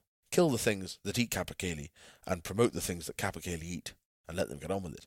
We can't do that because we have very. I listened to a really interesting thing actually quite recently about on the Steve Vanella podcast, which we talked about earlier, about the Mexican grey wolf podcast about the Mexican grey wolf from like 2 or 3 years ago that I listened to the other day, and they talk about delisting of a species. I think this is. They have this debate all the time. They have this debate all the time, and we don't. We don't get to do that. So essentially, my very abridged version of it is that in America, wolves get endangered, so they get listed as endangered species. The state and all its various faculties then have a responsibility to try and get it off the endangered list. They get it off the endangered list, they delist it, and they go back into being a game animal or whatever category they're put in. And people can hunt them and all this kind of stuff. This is why there was a big deal in Idaho in the late 90s, early 2000s about wolves being delisted and getting shot. It hasn't. They've had the same conversation about bears recently. Exactly. They keep doing it, and there's a huge debate about that, which I don't really want to get into. What I want to cherry pick from that debate is the fact that in America, you can delist a species when it recovers from. It's because they've got a system in place. They say, right, we need to achieve this so that we have a stable, sustainable population. Yeah, absolutely. And we kind of have that, but it doesn't seem to work very well. Like, you speak to my old man, and he will tell you that there was a period of time in his life where badgers were very rare. And it was rare to see badgers. It was rare to see activity of badgers. So they protected badgers, and badgers are now back at a very high level to the point where I read a thing that like 300,000 of them have been shot in the culls in England. Well, I was going to say now they're at the point now where they're culling them to great expense. Well, they've got caveats. They haven't been delisted. But again, this is what I mean. So the badger is to me a success story of protection because it needed protection. Apparently, I wasn't there. I don't know, but apparently it needed protection. It has recovered, and now it's to the stage where, in my opinion, we need to consider its protection. There is science and arguments to say that buzzards are in that same situation. There's a really good project, which I probably mentioned last time I was here, that I did some work on called Wildlife Estate Scotland, which is a biodiversity accreditation for estates in Scotland. And the two species that we saw increasing through the forms we got back about wildlife numbers, the two species that were across the board increasing were badgers and buzzards. I bet ravens will be somewhere in I think they were stable and increasing depending where you were. Yeah. Raven spread is not as prolific. But to me, if we're going to have a sensible and effective wildlife management system, model, whatever the hell you want to call it, we need to. Things can't be protected indefinitely. Because what you get then is we have a huge pine marten population, and capercaillie are getting hammered because pine marten. There seems to be nothing we can do about it. And do you know that the cynic in me thinks that the organisations that are kind of built around supporting whatever species that might be, you could say birds of prey. We're talking about buzzards potentially around this sort of scenario that we're building here. It is not in their interest to actually have a true succce. Because they want about in America. They do talk about America. The people who are not in the numbers there. The Bear Trust. I'm making up a name. I don't know if that's what it's called. It is not in their interest to suddenly have a massive success because then what's their role? Yeah, and they have fundraising to do, and that's as I started saying about the capercaillie. My cynic sits here and thinks that the RSPB aren't particularly bothered about protecting the capercaillie from going extinct, because they'll make more money when they reintroduce it. That's just trying to bring it back. Yeah, that's me being a cynic, and I don't wholeheartedly believe that. But there's a little bit of bit of me that is like, I wonder, and I don't want to believe that. I'd like to think that everybody's pretty sensible and everybody's trying to do the same thing, but everybody's got an angle. You've got the Scottish wildcat as well, which is another one where. That's really hard, isn't it? Where you're trying to bring back potentially species, and we can barely. Well, we just listed three there: Scottish wildcat, capercaillie, and Atlantic salmon. There's three species right there that we can barely keep our hands on. Never mind. And I think the really interesting thing about cats is there was a really good project that was lottery funded with SNH, and wildcats in Scotland are a bit political. You have to be careful. There is Scottish Wildcat Action. Yes. Yeah. Which is, I think, the charity unassociated with SNH. You're nodding, Byron. Is this right? I'm waiting for you to name the other one because I And can't. the other Haven. Wildcat Haven. Right, yeah. So Wildcat Haven are the kind of rogue lot that work on really dodgy science. So they're connected to the Links Trust. Yeah, and I don't have a lot of time for what they've put out, personally. And then there is Scottish Wildcat Action, which, if I'm right, is the SNH that has government backing. Yeah. And they got some really good lottery funding to do some good stuff. What they couldn't do, they were live trapping cats. And again, this would be a great podcast to do with somebody who was a real expert in it. Last an Abbey Moore for SNH called Hebe Karras. She was really good when I had to deal with her. She was great. They were trapping cats, and if they weren't genetically pure enough to be wildcats, they were neutering them and putting them back out. Yeah. The idea was they wouldn't breed any more feral cats. And this isn't me being a gamekeeper wanting to kill everything, but they are still going to be interacting with a wildcat population that we are struggling to keep genetically pure. They're going to be ultimately taking food away, potentially. Exactly. We posted about this at the time. Did you? You know, they're a territorial animal. There's a lot of complications to that in comparison to getting rid of them. The problem is that we, again, our disconnection with nature and everything else, we have a problem with killing stuff.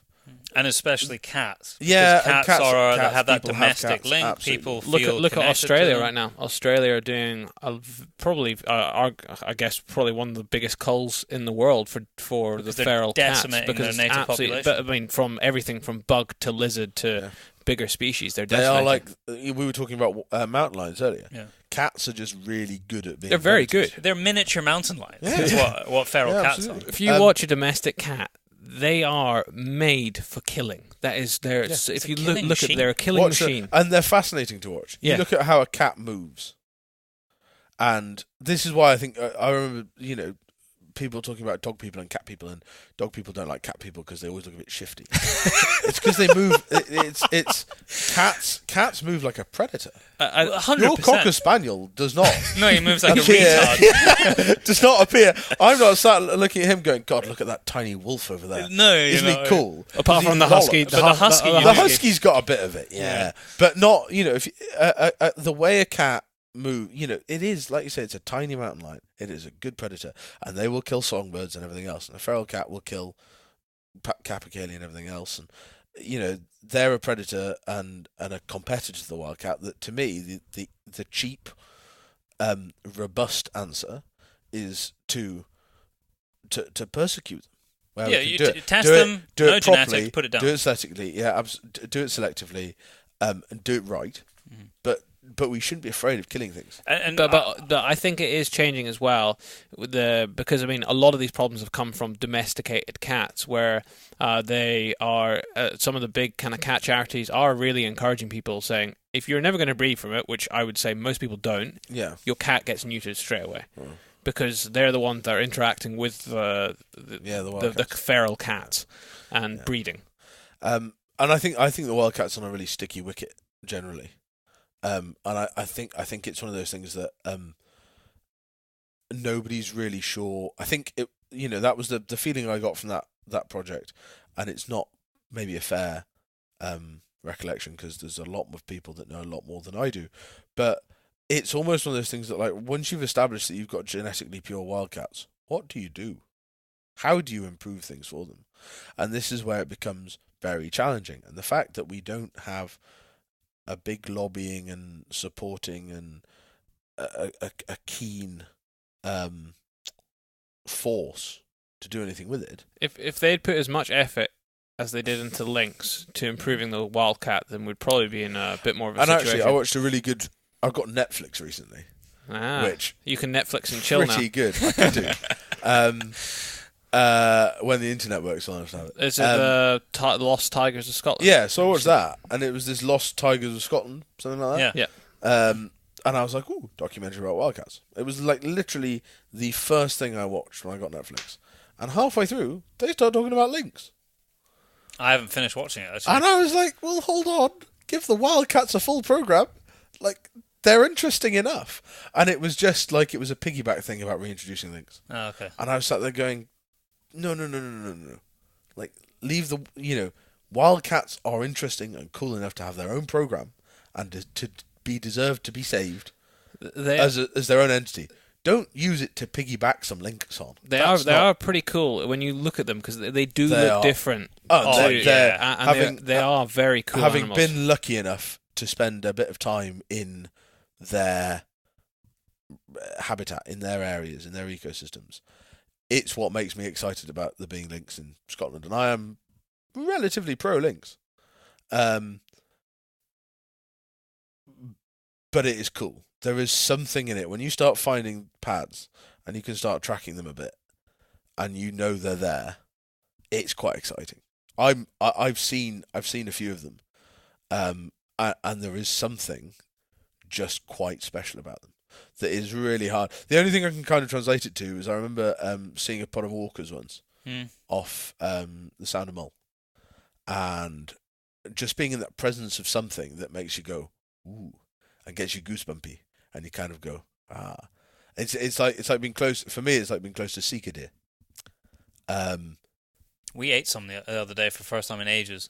Oh, it's so good. Makes you so mean to other venison. Like you're just so spoiled when you go to eat seeker. It's just like, oh, look at this red deer meat. Oh, it's not as good. But yeah, like being really, I've there's been a few times that I've been really quite close to seeker stags in the rut. And that gets me pretty riled up. And I get excited being close to any wildlife and any deer species, but seeker deer are something special for me. And the few encounters I've been lucky enough to have with wildcats, who may have actually been high percentage feral genetics, I don't know. But look very similar. Yeah, sometimes you can't tell. There's something cool about it. Yeah. And I love the idea of there being lynx in Scotland. I think it would be so fascinating. What do you think what is your personal opinion of what the pitfalls would be of reintroducing them? Where do you think the conflicts would arise? Depending who you listen to, depending on nobody, the problem is going to be sheep and sheep farming. There's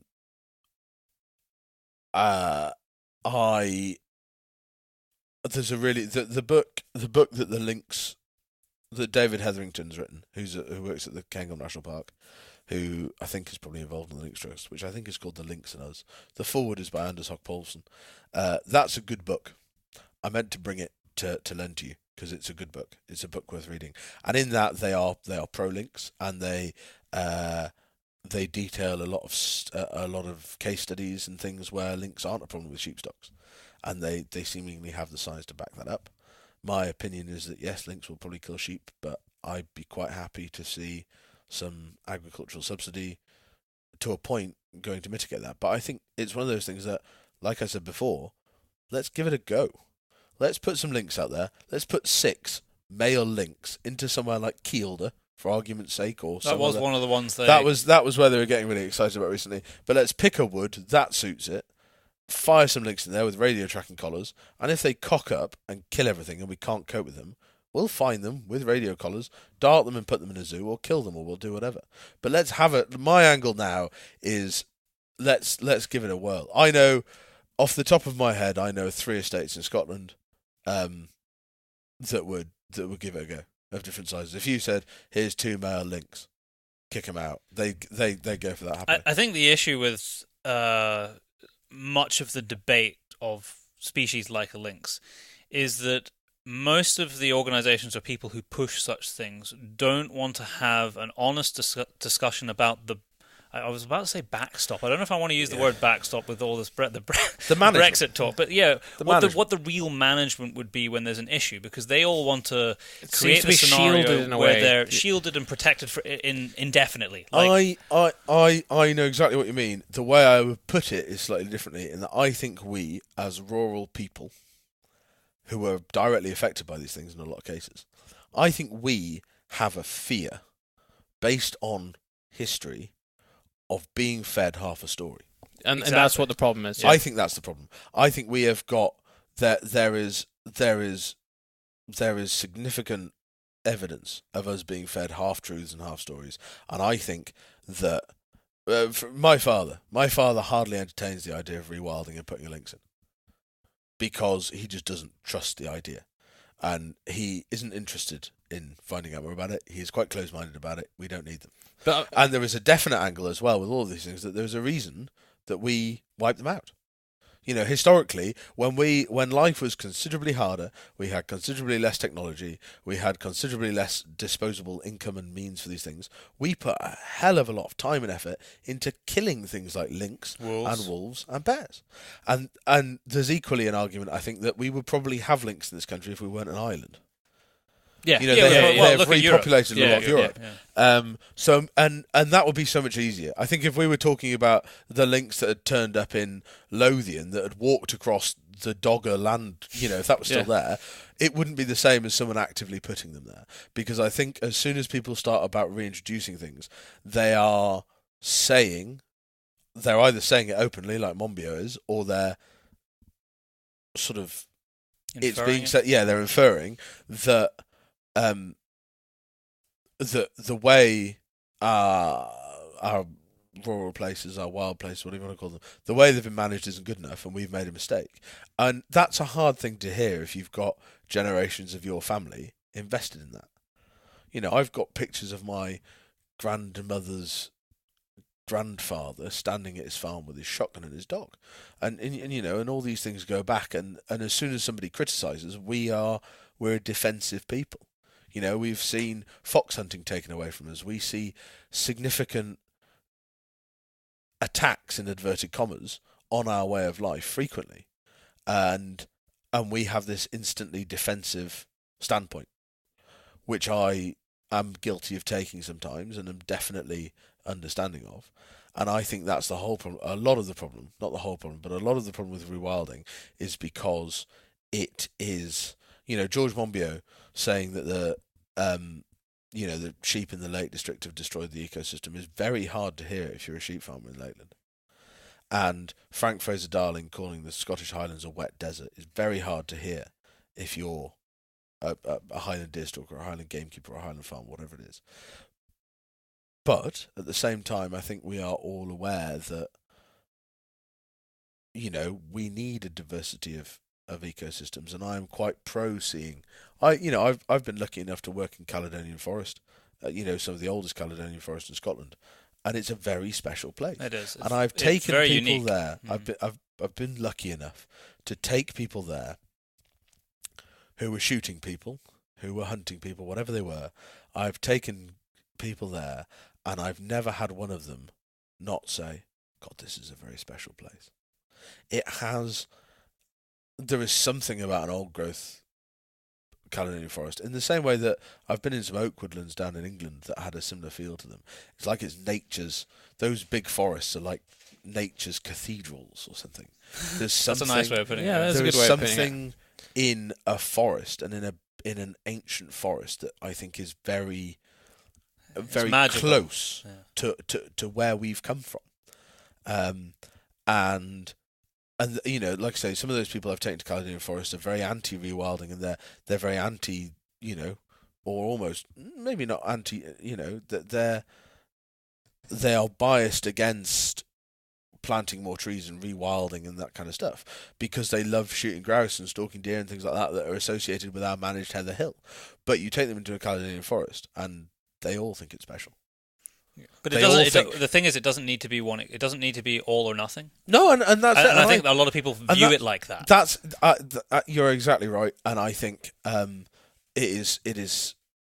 We do a lot of things well in this country, and we do a few things badly. But let's have some places with Caledonian forest and lynx running about and that kind of stuff. In my head, but it doesn't mean wiping out all the deer in Scotland. But let's have some driven grouse moors too, and let's We also have a very complicated situation in Scotland, particularly where some things come at a political angle, which is a complete different politically driven rather than driven for honest reasons. And that that makes everything more complicated, and I think that muddies it adds another layer. Very much so. One species that's along the lines that we've been discussing, but it's not as controversial. It's kind of accepted as wild boar. Yeah. I mean, wild boar are here, and I think they're here to stay. Absolutely. But I don't think they're necessarily viewed with the amount of respect as a species that they deserve in some places. Yeah. I've not had a lot to deal with them at all. I think they're native. They were here for a long time, and we wiped them out. I think we're seeing them spread.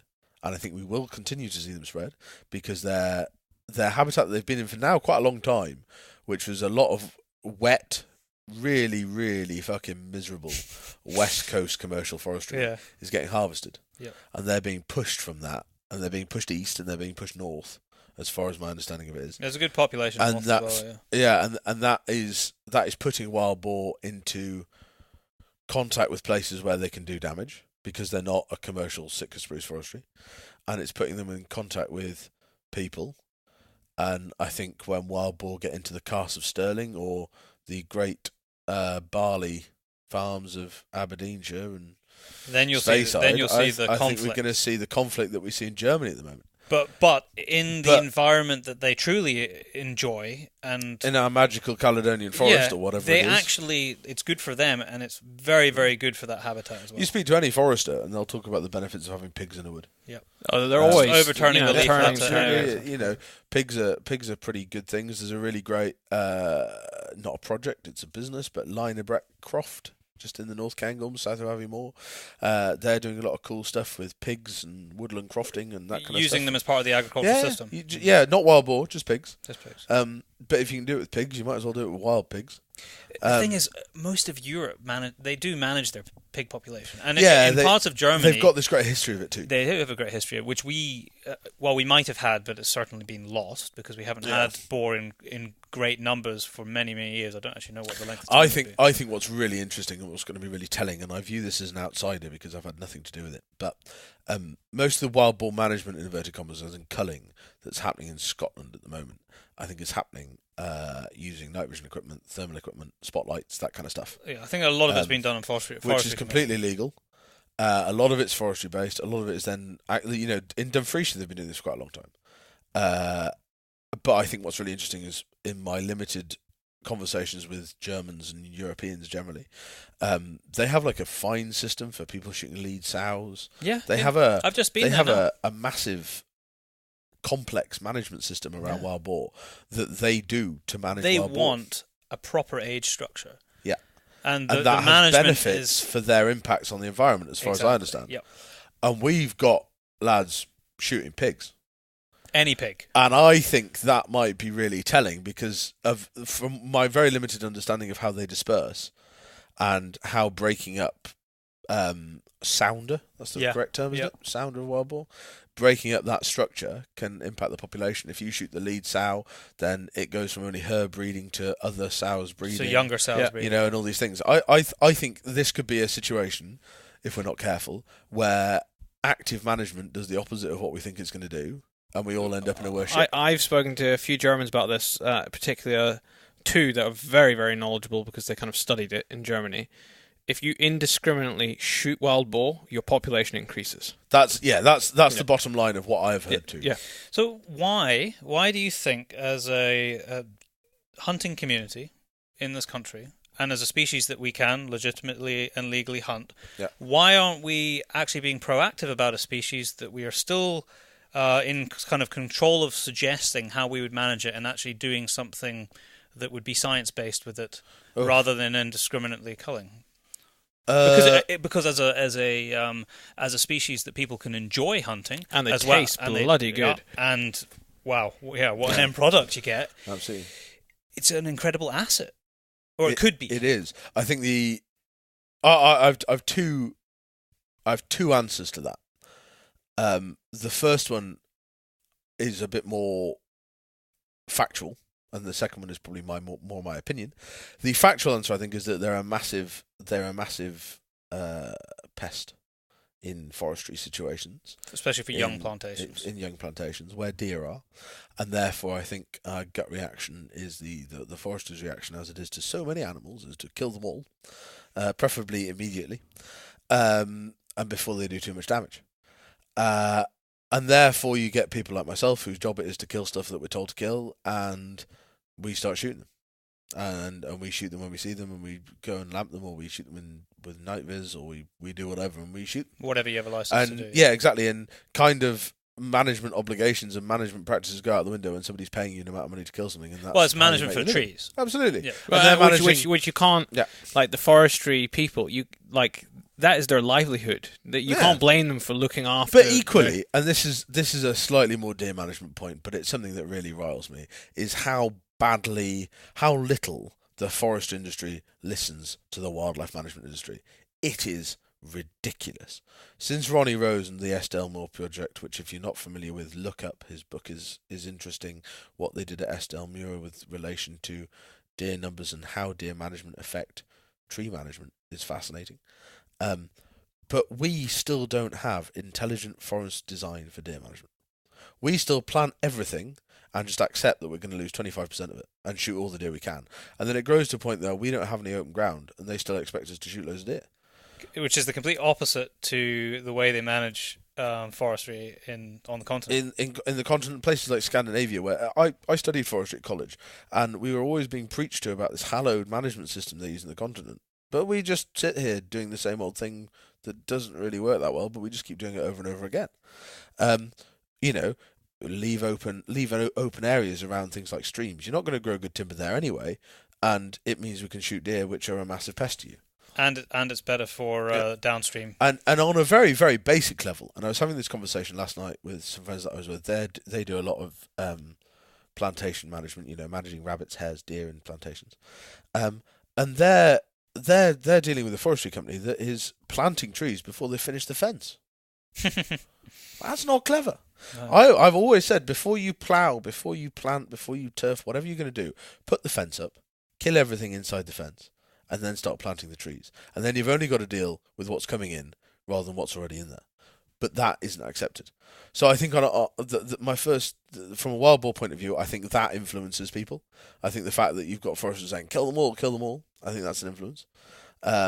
The second one is shifting baselines, which is a concept that people talk about a lot in relation to all sorts of wildlife management, which is the idea that you accept the situation of when you were a child or when you first learn about something as the status quo. So, if curlews go extinct, I will miss the cry of the curlew in the springtime because I grew up and I remember it very well. I think that's also a poem, The Cry of the Curlew. Is it? I think so, yeah. God, it was the title of a speech given in the Welsh Parliament, I think. It could be. Yeah. I'm a very well-read individual, so I occasionally see things he said in jest. But, if the curlew goes extinct in 10 years, right? I'm 25. Curlew goes extinct in the next 10 years, I will miss that sound in springtime. Yeah. But my children will not, because they won't remember it. They won't know that they need to. So when people talk about protecting curlews, those of us 25 and over, for argument's sake, know the curlew. They remember fields where the curlew was. That species has a place in that landscape to them. And in your life history. In your life history. That's the crucial thing. You remember it. So therefore, you will be pro the protection of the curlew. You will be pro the protection of Atlantic salmon, whatever it is. But your children who don't remember it don't prioritise it in the same way. No. What they call not stone crow. Oh God. My memory is really shocking today, I'm afraid. Golden plover. Were you going for? I was going for the one that's now pretty much extinct. Because of hedges, and I can't remember the name of the bird. Because of hedges, or lack of hedges. Yeah, lack of hedges. So, I don't remember them at all. So when people talk about reintroducing them, I can't remember the name of them right now. That's a prime example. I am living proof that I am right, and yet therefore not very clever. Birds that went extinct in this country, or where I grew up before I was there, I'm not as animated about saving. Exactly. You don't get the same. Like you say, you remember there being more salmon. So now there's less salmon, you're really bothered. But your children, who might be born in the next 10 years, so they get bothered about stuff when they're 10 years. Well, there was never any salmon here. Yeah, exactly. There was never salmon, so why are you so bothered about them? We're just not salmon fishermen. And I think there is that with the wild boar too, in that there is a resistance to them because they weren't here. If you think the average policy-making person is probably between the age of 40 and 60. like the people that represent the National Farmers Union and make their policy, or the government, or the gamekeepers organisation, or whoever, they're probably between 40 and 60. Yeah. Because they've sort of served their time grafting. Wild Boar haven't been there, Lynx haven't been there, Wolf haven't been there. They're not bothered because they weren't there. And subconsciously in your head, it was right when you were a child. That was how it should be.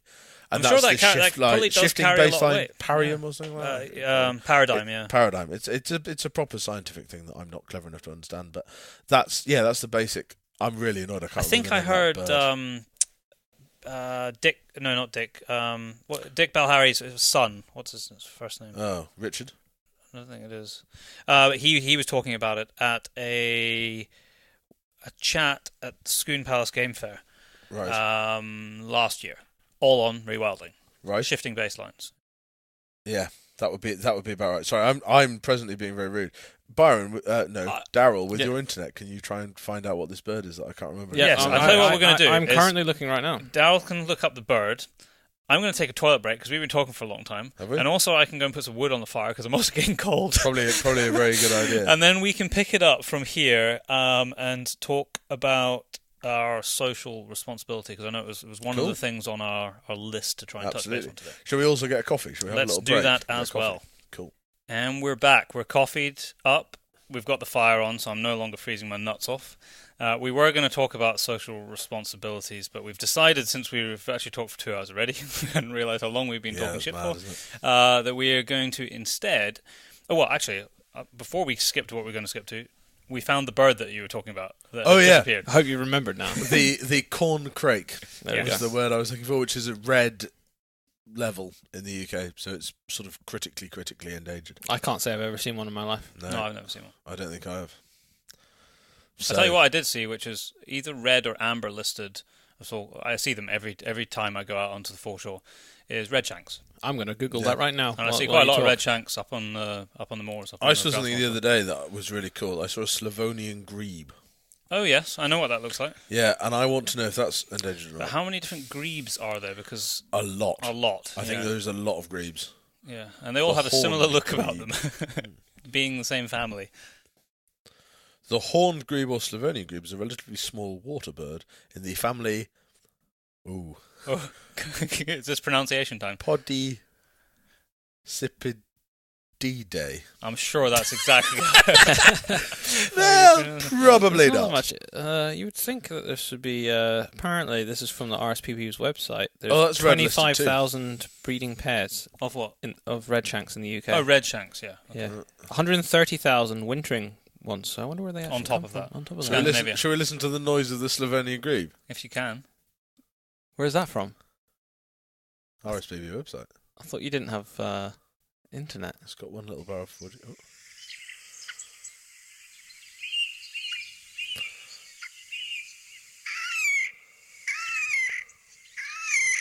There you go, sports. We could do a whole podcast of bird sounds. Yeah, just the three of us sitting on the RSPB website. You see this? I think this is great. Well done, the RSPB, because their website is sensationally good. I use it all the time for bird ID. I use it all the day, and I think the RSPB have a really key place in the UK and educating people about birds and nature. Now, I need to say this before I forget, because I forgot. We were talking about Sika earlier, and we were talking about their environment. Now, the sound they make, if you didn't know what they were, is absolutely terrifying. Have you ever heard one really close up?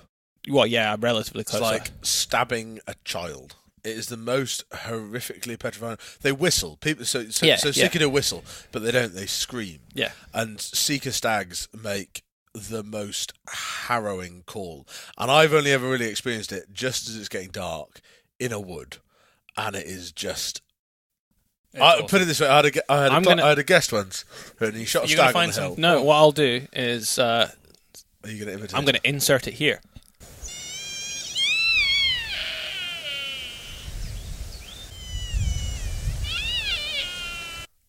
Now, seamlessly, without you knowing... Oh, that's very good, isn't it? Without you... seamlessly, you've now just heard it. No, we heard a lot. Technology. We heard a lot of Sika calling. We did a job in Ireland end of last year, and it was just Sika Central. I'd really like to go to Wicklow and have a look at the Sika there, because it's so different. But I had for those of you that aren't familiar with the Sika, and I'm sure most of you are, but anyway, it's a cool story.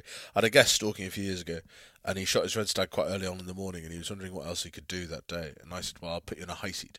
and you can shoot a seeker stag. And he was a very competent stalker in his own right. I wouldn't normally leave people up a high seat, but I knew him quite well. He's very good. He shoots excellently. He knows his stuff. So I put him in this high seat, and I said, look, they're probably going to come out there. Pick something that's not wonderful. I said, don't shoot any big 8-pointers, don't shoot any big 6s. Just take a smallish gold seeker. And he'd seen them before, so he was quite au fait with the whole thing. Put him on this high seat, gave him a walkie-talkie, and I was driving to pick up another guest to put them in a high seat with me so they could shoot a seeker. And I probably got just about to the lodge door, so 25 minutes from where I put him off, and I got him on the radio, and he was demanding to be picked up because he'd heard it and it scared the shit out of him, and he refused to be there on his own. Really? And he didn't want to shoot one. He's never shot a seeker, and he won't shoot one because he was like, I don't want to throw bullets at something that makes that noise. And they are, but you look at them, they're like, the only thing that's comparable to them, I was told, was a Cape Buffalo, because they look at you like you owe them money. And it's the big eyebrows. Yeah, that's what it is. They look mean. They look angry. And this ties So a week ago, I got run over by a seeker stag. So I was telling you about earlier, which is quite funny. I was stalking. I was stalking in a forest contract that I have. It's got quite a lot of seeker in it. I shot a seeker because of the environment. So a group of seeker came out just as it was getting dark. There was a yearling, a hind, and a calf. And which deer you shoot in that situation, to me, depends where you are. But because I was in a woodland, because there was a yearling there, I shot the calf first. On the hill, I'd have probably shot the hind, because the calf and the yearling wouldn't have gone that far, and I'd have been able to dispatch the calf with relative certainty. But in a wood, that calf will quite often follow the yearling and get away, and then whether or not that calf is going to do well or not is very much up for debate. So I decided to shoot the calf first. Shot the calf in the head, reloaded, and everything was very skitty, but I got a shot at the hind. It wasn't the best shot, it happens. I split the front of the gut. Deer haunched and ran, very typical gut shot reaction. So, right, okay. My operating procedure in that situation is generally to give it a good rest, half an hour maybe, before I follow it up. I got my big Labrador, who's quite an experienced blood trailing dog, and is quite a good deer dog in that he has taught himself to suffocate deer by closing over their face, which is very effective. So I went down to the truck, walked down, got Bob. Your dog's called Bob? Yeah, my Labrador's called Bob. Have you not met Bob? Big yellow thing. You must have met him. I don't know if I did. Oh, no, we did. Yeah, when I first met you. 36 kilogram, muckle thing. Bob. Bob. So I went and got Bob, went back up, put Bob into the woodland, and it had run out of a clearing into, like, if I said fat Christmas trees was basically what these Sitka were like. They were maybe 10-foot tall Sitka spruce trees, and they'd grown in really dense. But there was a deer path going into it, so I put Bob on and I waited, and I was getting cold, and it was now by this point dark, and I was pretty miserable. So I put my head torch on and I started following in, because I was like, the dog can go quite a distance, and I don't want to be that far behind him. So anyway, so I'm toddling through this wood, and I can't really see anything, and I sort of heard something in front of me, but it was quite windy, and I didn't really know what was happening. And it sounded a bit like a scuffle. And then the next thing I knew, I was completely on my arse. It was like I'd been stood nowhere near a rugby pitch and someone had rugby tackled me. Like Jonah Lomu had rugby tackled me. I was properly on my arse. And with all due respect, I'm not small. No, you're not small. Yeah, absolutely. You take a bit of knocking down. Yeah. Yeah, I'm not a small man. And this, all I saw was this underside of deer shooting over the top of me, and she stood right on my chest, which was very painful, and knocked the wind out of me completely. And I was sort of lying there going, "Fucking hell, this is pretty shit." And then the dog jumped over the top of me, and also stood on my head, so I wasn't very pleased with him. And anyway, so I then followed them back out the way I came in, and it went into a stand of really tall, mature larches, like 30, quite open, and I picked the dog up in the head torch, and he killed the hind, so that was fine. But that hind weighed 35 kilograms, and not like properly knocked me for 6, and I was fairly bruised, and it was something. And I think what it was, so the next day or the day after that, or quite recently afterwards, I followed that trail in, and she got into a sort of a little clearing, like a little hole in the canopy that was probably about 8 feet wide. So I think what she did, she turned and she stood there, and as the dog ran in, she's kicked the dog and chased out the way she came in because she thinks she was dead-ended, and then she's just run over me because I happened to be in the way. But the dog was he was limping pretty badly the next day and was generally not very happy. And they are, Seeker, I just have so much respect for Seeker, they are tough as hell. But they are the one deer that I would think twice about, especially now. But even before, you know, they are serious. They don't fuck about. I've heard more stories of people being cornered and, you know, especially stags, having a go at people following them when they've been shot. Yeah, they're definitely more aggressive. Yeah, and they rile the dogs up more. 100%. 100%. You put a dog on a seeker, and he is or she is. They are riled up. I've spoken to a few people about that. Different character about them. Yeah, there's something in the blood. There's something in the adrenaline that there's a fight in them. And I couldn't have taken that hind off the dog. I couldn't have gone in and said, "Yeah, fuck off, mate. I'm going to go out of this." He had to have his bit of time to. I'd have lost a finger.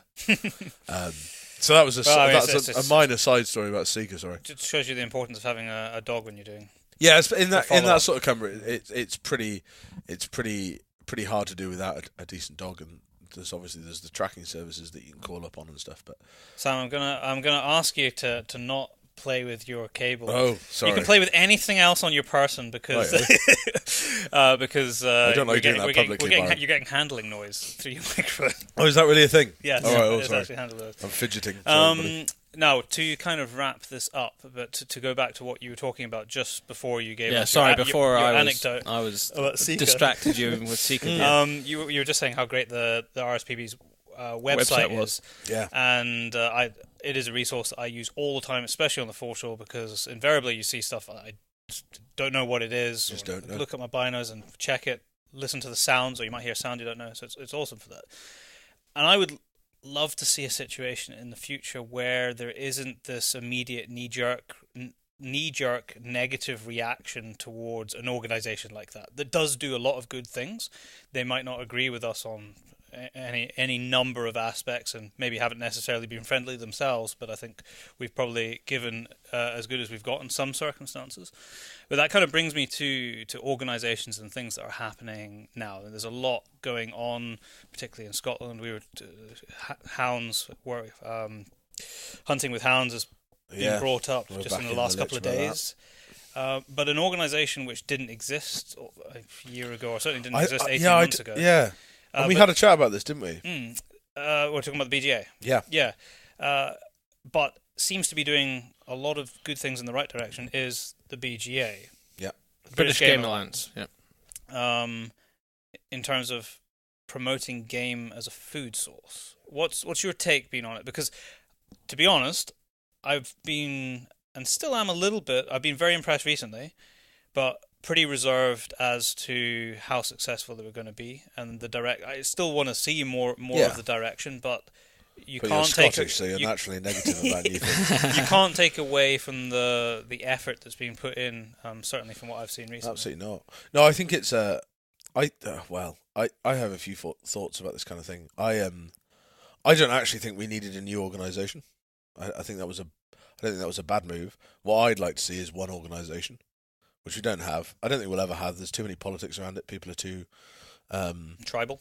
Yeah, and that's it is pretty crap that it's a bit like the whole Brexit, and not to be political because I'm not a political person, but there is the big Brexit issue, and around that there is such point scoring, internal politics, bitch fighting, whatever you want to call it. And I think the shooting world is very much like that. My experience of organisations is people winning points and people trying to prove things. And I think we're at a time in our history where we can't afford that. We need, and I am convinced we need a single voice that speaks for everybody. We can't have 8 voices because nobody listens to them all. It kind of dilutes the message somewhat. I think it does, and I think we can all agree on the basic things, and imagine the might and the force and the knowledge we could put together. My big problem is that say we've got 8 organisations, we probably do, I struggle to see reasons to join most of them, which is really terrible. As a professional deer stalker and a passionate countryman, is that the term? That's probably the term. I think it's more of an English term, but yeah, yeah, I don't see anything wrong with it. Yeah, as a term. Woodsman would be the American version. Yeah. You are from south of the wall, so I am indeed. But as someone that's passionate about all facets of the British countryside, the sports that are in it, the management tools that are in it, however you want to, whatever I am, there is no organisation that properly represents me, and I think that's very sad. I think that's beyond being very sad. I think that's quite worrying. And I think we probably should have one great organisation that does things on behalf of all of us, and we can all give a considerable amount of money to a year. That is something that bothers me on a slightly separate point, and I will wing this back to the BGA, I promise. But we are really, as a people, we are so shit at giving money to stuff, and yet we are so keen to spend money on stuff. Like if I tot up the amount of money my average guest, client, friend is wearing and carrying when they go stalking, it's a lot. I reckon you're over $2,000. I reckon comfortably. Unless they've got a Blaser rifle and a Blaser scope, and then that's $2,000 in the scope. Yeah, and another $2,000 in the rifle. Yeah, I was going to say, and not my choice. They could be walking in $10,000, and that's without a pair of Holland Hollands. Absolutely. Yeah, you could easily. I'm just trying to think. So I'll as the example, I am wearing I'll be wearing a 250 quid set of boots, nearly 100 quid in gaiters. If I put my Swazi dungarees on, which I don't at the moment because they leak, but hopefully they're fixing that soon, I've got 400 quid in dungarees. I've got a set of thermals that are probably 100 quid on. I've got a jacket that's probably nearly 500 quid. You're getting up towards $2,000 now. 2,000 quid in binoculars. Yeah, so there's 4. Yeah, I mean, I'm not gonna. You're not carrying a rifle. I was gonna say I'm not gonna add up how much is in my rifle because it will genuinely make me cry. A set of shooting sticks is 200 quid now. But if you turned round to the average person and said membership of this organisation is £150, you would have a hell of a time getting out of them. That's half a set of boots. But I would need a lot of convincing before I gave any organisation. I put it this way: there is no organisation in the UK at the moment that I would give 150 quid to. That's a sad state of affairs. Because you want to see what they're doing beyond making sure that they can promote themselves enough to get your membership back. Yeah, absolutely. And I want to see actual results, and I want to see people that genuinely care. So what kind of results would you want to see? So what's missing? Obviously you think there's a large spectrum missing, but what if we start to break it down to a basic level? Put me right on the spot. Yeah. What do we need to start looking at? I think there's a lack of joined up thinking. I think there is a lack of representation for, in the words of Hot Fuzz, the greater good. I think there is, for instance, you take deer management, right? Bad practice in deer management, which exists. People putting culling of deer before humane deer culling exists. Numbers over where it's shot, how it's dealt with, definitely exists. There's a lot of examples of that. Public examples of that. Nobody's bothered. When the Loch Lomond and the Trossachs thing came up 2 years ago about putting helicopters back in, what did the British Deer Society say on behalf of the deer, for deer welfare, which supposedly is their remit? They said nothing. They had no opinion. And I think that is pretty shocking. I think there's certain sort of untouchable things that organisations are unwilling to do, unwilling to talk about, which I think is quite short-sighted. There was a really interesting debate at Scone Game Fair this year, which I was in the audience for, which the BGA was involved in, and I put my hand up and said that all of these problems stem from a lack of education. What are we going to do about it? And do we think that mandatory training is acceptable? And the BASC, the British Association for Shooting and Conservation, basically said, we're not going to do anything because we're scared of losing members. They don't want to enforce mandatory training. And they don't want to be overly critical. The problem is, I think everybody gets a little bit too, and I can understand why, because everything's a business and everybody's got to be paid and all that sort of stuff. But we haven't got, not that it's right in America, but you've got the likes of the Backcountry Hunters Association in America, Backcountry Hunters and Anglers, and they're like a sort of a young, spunky, bit renegade, say what they think kind of organisation. And I'm not saying that that's what we need, but I think we need a bit more action and a little bit less just sitting there. I sometimes feel that the way that some of the organisations is they're a little bit more like politicians, more interested in keeping their job. No, I completely agree, and to some extent. Yeah, and I think these organisations, and I don't know because I'm not an expert, but I think these organisations have a lot of money. I don't understand how they can't have a lot of money, some of these organisations, and I wonder why they're not spending it. Having lots of money in the bank account does nobody any good. It just keeps accountants happy.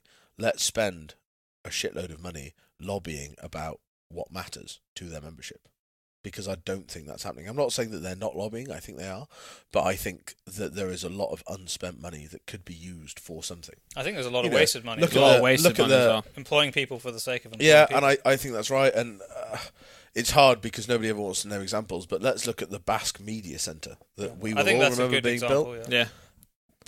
Can we honestly say that BASC's media output has been and I know this will offend somebody, no doubt, and people will dislike me saying it, but can we say that it is equivalent to the amount of money they've spent? Our office cost that we're sat in? You mean if we were to actually build the full production? No. Like our equipment. Yeah, your equipment. Including fag packet, including the camera equipment, and the computers, you're probably looking at 30,000. Yeah, maybe between 30 and 50. Let's say 50 grand. Let's go absolutely fucking top end. Yeah. But add another 50 and you can build this building we're sitting in. Yeah, but they did build a building. They built a building. Yeah. So let's say 100 grand. Okay. Yeah. Let's say fuck it. Let's say it's £250,000.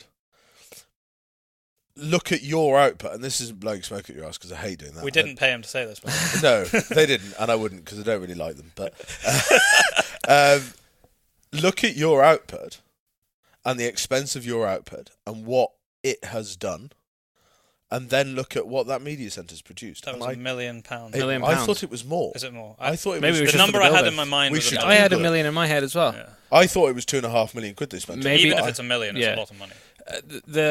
Either which way, I know, don't get me wrong. There's a lot more. That's a very simplistic argument, and I'm not meaning to simplify it. But I'm just saying that as someone that helped pay for that, because I think at the time I was a Basque member. I'm not a Basque member now. I'm not a Basque member. I'm an SGA member, the Scottish Gamekeepers Association. And I think they could be improving things. The bottom line is I don't think there's an organisation that I'm really happy with. And maybe there never will be. Maybe that is an impossible task. I think, I was thinking about this the other day, about the media centre as well. And exactly the same thing. What's happening with... Maybe someone on the show knows what's happening. I'd really like, as you're the biggest podcast in Britain, aren't you? Yeah, I think so. You've got some vaguely impressive statistic anyway. And however many people listen to these things, apart from when I'm on it, nobody listens to it. I think Basque, it would be great to have somebody from Basque come on here and prove me wrong and say, actually, Sam, you're wrong. This is what we've done with that money. This is what we've achieved. This is the quantifiable result of that spending. Then I'll come back on here and apologise and maybe even join. I tell you what, though, their output for when the Welsh thing was going on for the video was that really piss poor. It was shocking. I looked at it, and a child could have made that video that they put. I'm not saying, oh well, we should have done it. I'm not saying that at all. Anyone could have done it, but their output was shocking. And I'll point out, just as a matter of fairness here, is this year, for the first year since ever, I joined Basque because I know or have got to know some people in it that have given me some faith in the future of it. Yeah. So I joined it. So we are making these criticisms, but I'm not sitting here being a hypocrite or trying to be hypercritical of it, because I am currently a member, as I've just admitted. So good. And there is an element of But I agree with what you said. There is a big part of me that feels unfair in what I've just said and what I think. However, and there is people that will tell me that, well, change it from the inside out. But for those people that think that, as I'm saying this, or have thought that generally, we should all join the RSPB. We really should. And I'm not an RSPB member either. I struggle. I really struggle with the organisation thing at the moment. And we'll put a line under that for me at the moment, because we need to talk about the BGA, which I think is doing good stuff. But even then, I don't know if it's being supported as much as it should be. I don't think it's being pushed as much as it should be by the other organisations. I think what you said initially was, I don't know if we needed another organisation, and I think the element of that I'd like to pull out is, I think they are doing things now that other organisations should have always been doing. And it's ridiculous that they haven't. To be fair, who gets a special mention in this, because I think he's done some grand work quietly, is Jack Knott, who runs the Countryside Alliance Game to Eat campaign. Okay. And there is also, to be fair, just while I remember, there is a Basque equivalent, and what is the name of it? Natural Larder? Don't know. No, that's SNH. That's people. That's good. But they are connected somehow to Basque. Yeah, Basque help. That's a wee collaborative thing in Scotland. Scotland's Natural Larder, and they go. And it is the same direction. It is, yeah, absolutely. But as I sit here and say Scotland's Natural Larder, I wonder how many people listening to that podcast know that's a thing. And we have the ability within our sphere, within our little world, to have people of great influence and knowledge and experience. We, as a sport, we seem to attract people that have intelligence and success. And it might be the same in other sports, but I only do this. I don't have another, all I'm good at is shooting stuff and helping people shoot stuff and trotting about in the countryside. So I don't know what the golf industry is like, but we seem to be able to attract people of great intelligence and position and all these different things, and we should be using those people. We should be doing things bigger and doing things better. And I just don't think we've got any organisation capable of doing it at the moment. But I think we could have if they'd all wake up a bit. Our view is not long enough, and this goes back to what Daryl was saying about the sort of short-term view, like almost like a politician does, unless you sit in the House of Lords and then you've got a seat for life. We don't have an equivalent. Yeah, because it's elections and it's very hard. It is not an easy task to have a very, very long-term view. No. About what you should be doing. No. And we were saying this before we started recording. I would like to see some investment from organisations who have a lot of money in young generations, but not just about helping them get in, like helping open the door to more people to get in. Because gatekeeping and stalking. But there is, to be fair, like the Blask and that, I think they are fairly good at getting the young. No, yeah, the young shots program. That's right. not. But that's not what I was going to say. Yeah. What I was going to say was we need people who are interested in these things in countryside, but then can go on to make a sizable difference. So go on and gain that further education in zoology, in ecology, in biology, and then eventually they will be in places of power where they can make decisions based on fact and science, but hopefully without a bias against field sports, if we're to use a phrase, because they've at least been able to sample it. And I would hope that their then science background would allow them to make good judgments going forward, rather than a society which goes into those types of sciences but have this arm's length view. How much is a university? And I'm not talking Scotland. It's about £20,000 in England. Well, it's about £9,000 a semester. So you're talking £18,000 a year. Yeah. So how much a year? 18 grand. So let's call it £20,000 a year. Yeah. It's 3 years in England. So but what I'm saying, for £60,000. Potentially, that's not really, if you're, let's say an organisation is sponsoring, you've done all the tests, sponsoring someone and the criteria is you want to go into zoology or ecology or something like that, and they've sponsored you through that system, that would be a hell of an investment that you've made in a person. Absolutely. And I'd be really interested to see how many people studying biology, zoology, ecology, botany, whatever they are, how many of those people... Any one of those, How many of those people are shooting people? How many of those people have an understanding of practical wildlife management in this country? Because I think it's slim. And I think... And we should be encouraging We that. should be pushing our young shots to go to university and be biologists. And be that's ecologists. the link that's missing, I think. And we do this. There's this great, and it is Basque that have done this, and there's great. There's people like Duncan Thomas in the north of England who've done fantastic work to get young people in that sub-university age shooting and fishing and understanding these things. But what they haven't done, and what very few people have done, is push those people to go down a connected route. Yeah, where they might be able to make a difference. I think people think of their job opportunities within our industry are be a gamekeeper, be a sporting agent, be a gun making person, maybe work in a gun shop. I don't think, in the most part, there is a connection between, well, if you're really into shooting, if you're really into wildfowling, why don't you do a degree in wetland management or something? Wetland management, yeah. And then become an expert. Why can't you be a wetland management advisor for this government or for this part of the private sector? But that's where the difference is made. But that's the difference, and we're seeing it now. The influence of ecology and ecologists in deer management is huge now. I think the influence, full stop, across in Scotland definitely. In England, it's less so. But there's a large estate now in England that has its own ecologist that employs an ecologist full time. Duke of Westminster's estate at Abbeystead employs an ecologist full time alongside its gamekeepers to monitor habitat, to influence management. And we shouldn't be afraid of that. No, that's a great thing. We are finally achieving scientific-led wildlife management, which we have been trying to do since Colonel... Oh, God, what was his name? The Colonel that was the first guy that worked out that red deer didn't live into the hundreds of years. I'm not sure. Took the sporting lease on Jura or Isla. He's a great book. Colonel somebody or other. And he was there saying we need to lead our deer management on science. We need full-time people employed in this. We need to count deer. We need to do these things.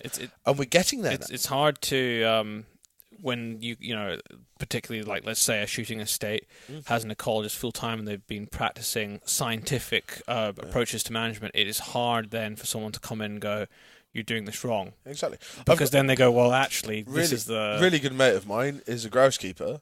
In fact, I've got two really good mates of mine now that are keepers. One of them's got an ecology degree, one of them's got a biology degree. Someone come onto their moor and say, I'm somebody, and I remember sitting at a party and this exact conversation happening with someone that was very strongly anti-sporting estate, anti-sporting management, and quietly sat in that room. There was a few of us with an opinion and a basis of fact, and he and I were having a discussion that was turning into an argument, and he turned round and said, well, you can't, and this is not the average person, but this guy was particularly painful and an arsehole, and he turned around and said, well, you can't understand it because you've had no formal education in ecology. And I said, well, I've got I'm studying an MSc in sustainable deer management. And my friend across the room who's a grouse keeper said, I've got a degree in biology. And the lad who was a stalker ghillie said, well, I've got a degree in ecology. And that shut him up. The fact between us had, I don't know what age we were, but probably 40 years of combined experience working in these places mattered fuck all to him. But as soon as you could turn around and say, well, we've got the bit of paper, we know what we're talking about, he shut up. And he went, oh right. But we've come it's something which I think we've come away from, because if you were to turn the clock back far enough, talking about wildfowling, some of the pioneers of wildfowling were actually some of the greatest naturalists. Like I mentioned Sir Peter Scott, who ended up being one of the founding fathers. Yes, but also the WWF. Yeah. Another founding father of the WWF was Lord Macpherson of Dromoctor, who was a great stalking hunting man. Hunted big game in Africa all over the place. He, the World Wildlife Fund he was on that board throughout history, and you can chase it through wildfowling in this country, deer management in this country, African game, and those hunters establishing parks, which you know a lot more about than I do, and Aldo Leopold and all those people in America. Hunters have always been conservationists. We know this. People are so keen to trot out the line that hunting is conservation. Well, it is, but we need hunting people to appreciate conservation on a deep level, and we need those people to understand it. And we need people to not just be able to say, well, hunting is conservation, but we need them to say, well, this is what that actually means. And I don't think the average firearms and shotgun certificate holder in this country has that knowledge at the moment. And I think it is the responsibility of everybody, but especially the shooting organisations, to educate them, however they want to do it, because they're a lot cleverer than I am apparently, and they know a lot more about it than I am. Definitely, we need to work out how to empower the average recreational shooting, stalking, fishing person with knowledge, and then we can start to actually have influence, I think. But anyway, that's me on a wild tangent from the British Game Association, so I apologise about that. Just watch your microphone on your zip. Oh, really? This cable. This microphone? No. The actual microphone is hitting off your zip. Was it? Yeah. It's because I'm ranting with such enthusiasm. Yeah, there we go. So my answer about the British Game Alliance is I think it's a great thing. I think anything that gets more game being eaten is a great thing. Anything that gets people who shoot pheasants, partridges, grouse, to take home what they shoot is a great thing, because we can all pretend it doesn't happen. We all know it does happen, and there is this the majority of people I think now that are going driven shooting, that are buying days, are not taking game. And yes, there is lots of places giving them a prepared brace of pheasants. There is people now apparently giving out pre-made curries of pheasants. Yeah, I heard that actually.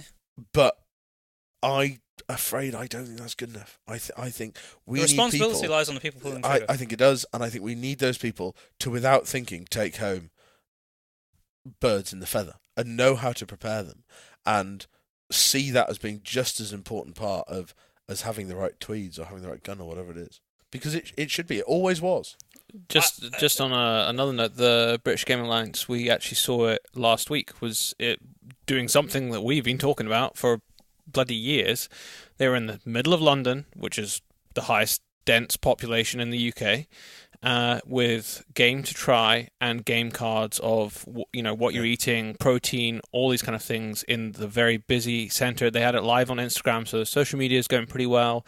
They're hitting the people where the bulk of the people are, and I think that's what Scotland's Natural Larder, to be fair, has been doing for a while. I know those lads have had stands at farmers markets cooking stuff up, giving it to people, and that's really good. I think the only thing with that, it just needs to be more.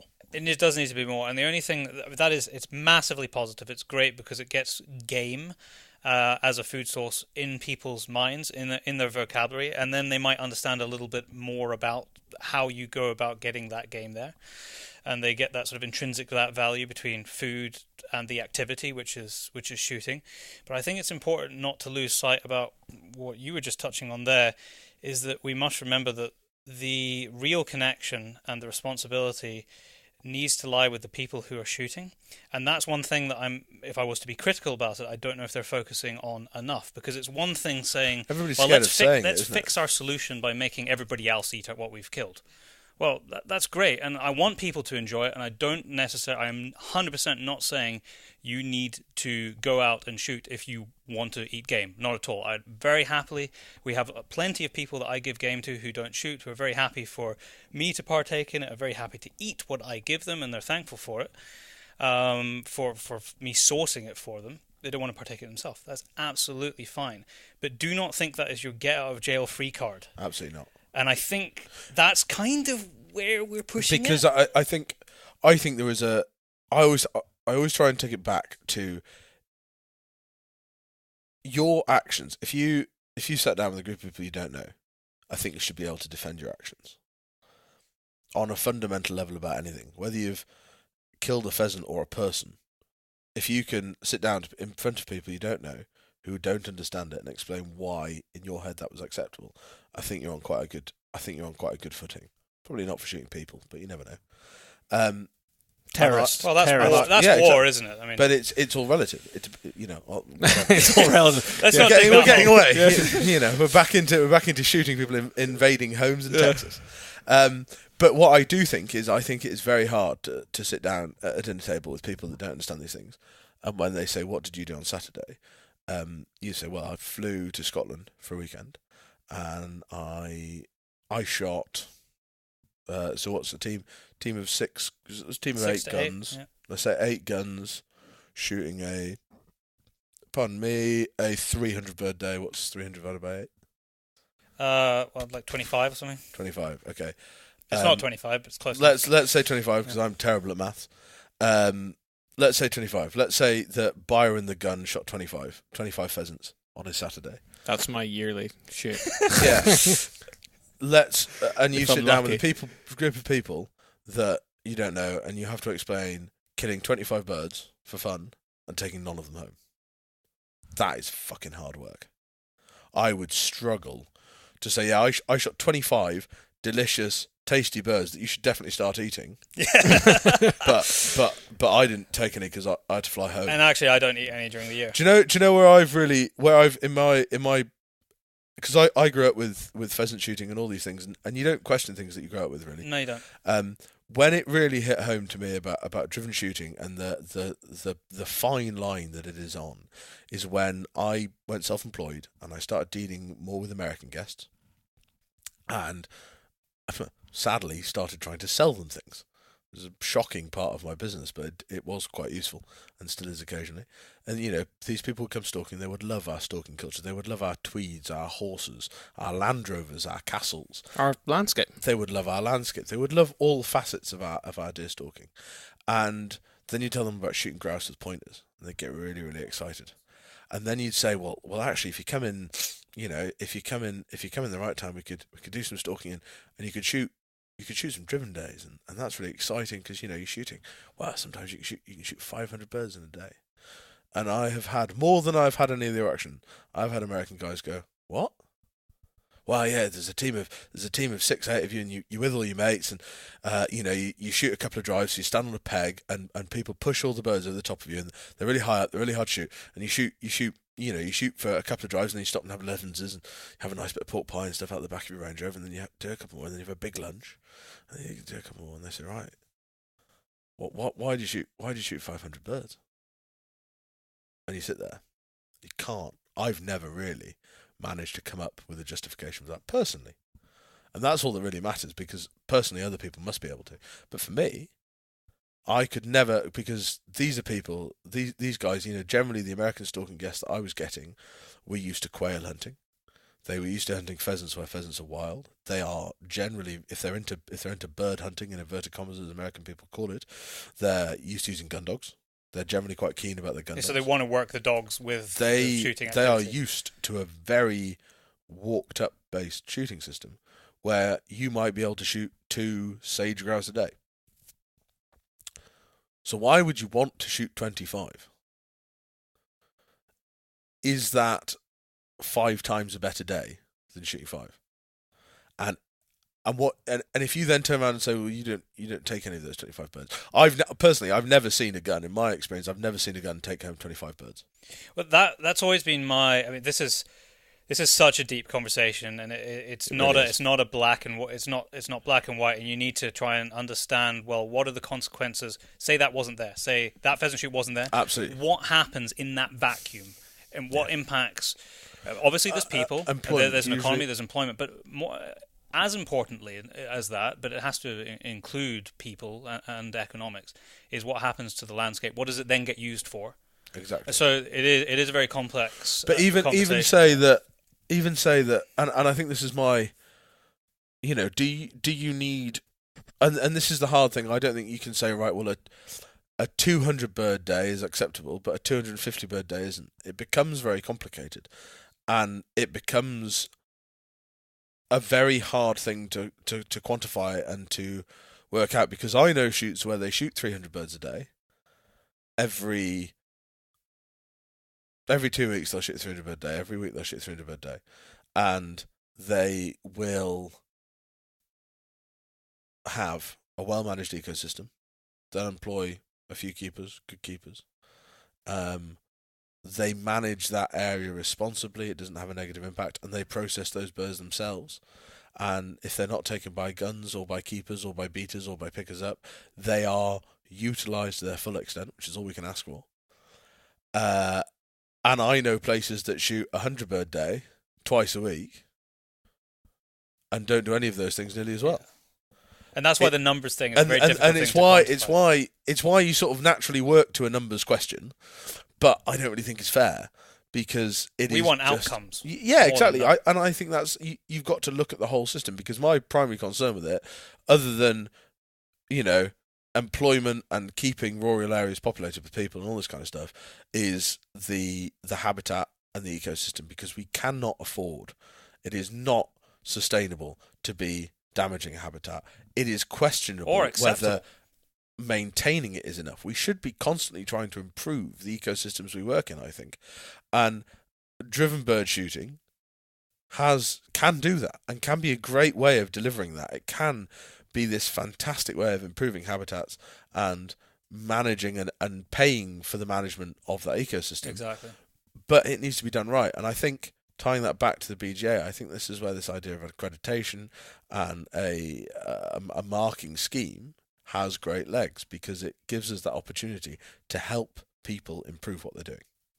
And if you can turn around to someone and say, right, we've accredited your shoot, and and give you goals as well. Yeah, you're a bronze medal BGA accredited shoot, and this isn't how they work, but this is something that I would potentially like to see personally. That you're a bronze medal British Game Alliance shoot. You could be a gold level Game Alliance shoot, and this is what we think you need to work on. I think that's a fantastic thing. And that has the potential to increase the employment in places. That has the potential to increase the direct positive result of shooting and hunting in those areas. But we need to be honest and focused about doing that. And we need to stop being reactive and start be prepared to have proactive. Open conversations. Absolutely, and be prepared to have an open conversation and be prepared to be honest and be proactive about it. I mean, you were saying earlier, Darryl, I didn't see them, but the papers today have picked up headlines about. Yeah, I saw it on dumping. I actually just saw it here as well. I'm just going to double check if this one was from today as well. And it proves, headlines about people dumping birds. A, proves that at least somebody's doing it. And B, proves that there's no point in us, if we do know about these things, not saying anything about it. Yeah, no, it's because they're going to find out anyway. This is in the Times today, January 17th, 2019. The title is "Abomination of Pheasants Dumped into Pit by Digger." I think they had video, didn't they? A video showing dozens of dead pheasants being dumped in a pit by digger has revealed the dark side of Britain's multi-million-pound bird shooting industry. The only thing I would say, because I haven't read this article yet, is you have to be careful with stuff like that, because sometimes it could be a case of processing all of the meat out of it. Are they breasted out pheasants? Breasted and legged. It looks like a full pheasant. This says here the clip, which was shot in November at Cotsbach Game Farm in Leicestershire. I don't know. Is it a game farm? Industry promises that shoot birds go into the food chain. Yeah, interesting. Either which way. Can you play the video? If that is proven to be true, the problem is from that picture you can't tell whether they're breasted and legged out, because it's just a pile of feathers. Yeah, I assume they've walked up to it maybe afterwards. Maybe we'll I'll watch while you guys discuss. Well, he can watch and give us feedback. One of the things I was saying, to come back on one of the things that you were saying, is that I have had quite a number of conversations with people who are starting to think about this more. And one of the questions they said, well, how do I decide? I'm starting to think about it more, and I'm trying to decide whether what I've done in the past is right, and what should I do going forward, because I do enjoy the social aspect of a driven day. And is it a bad thing now? Well, it's not a bad thing, all the things that we've been talking about.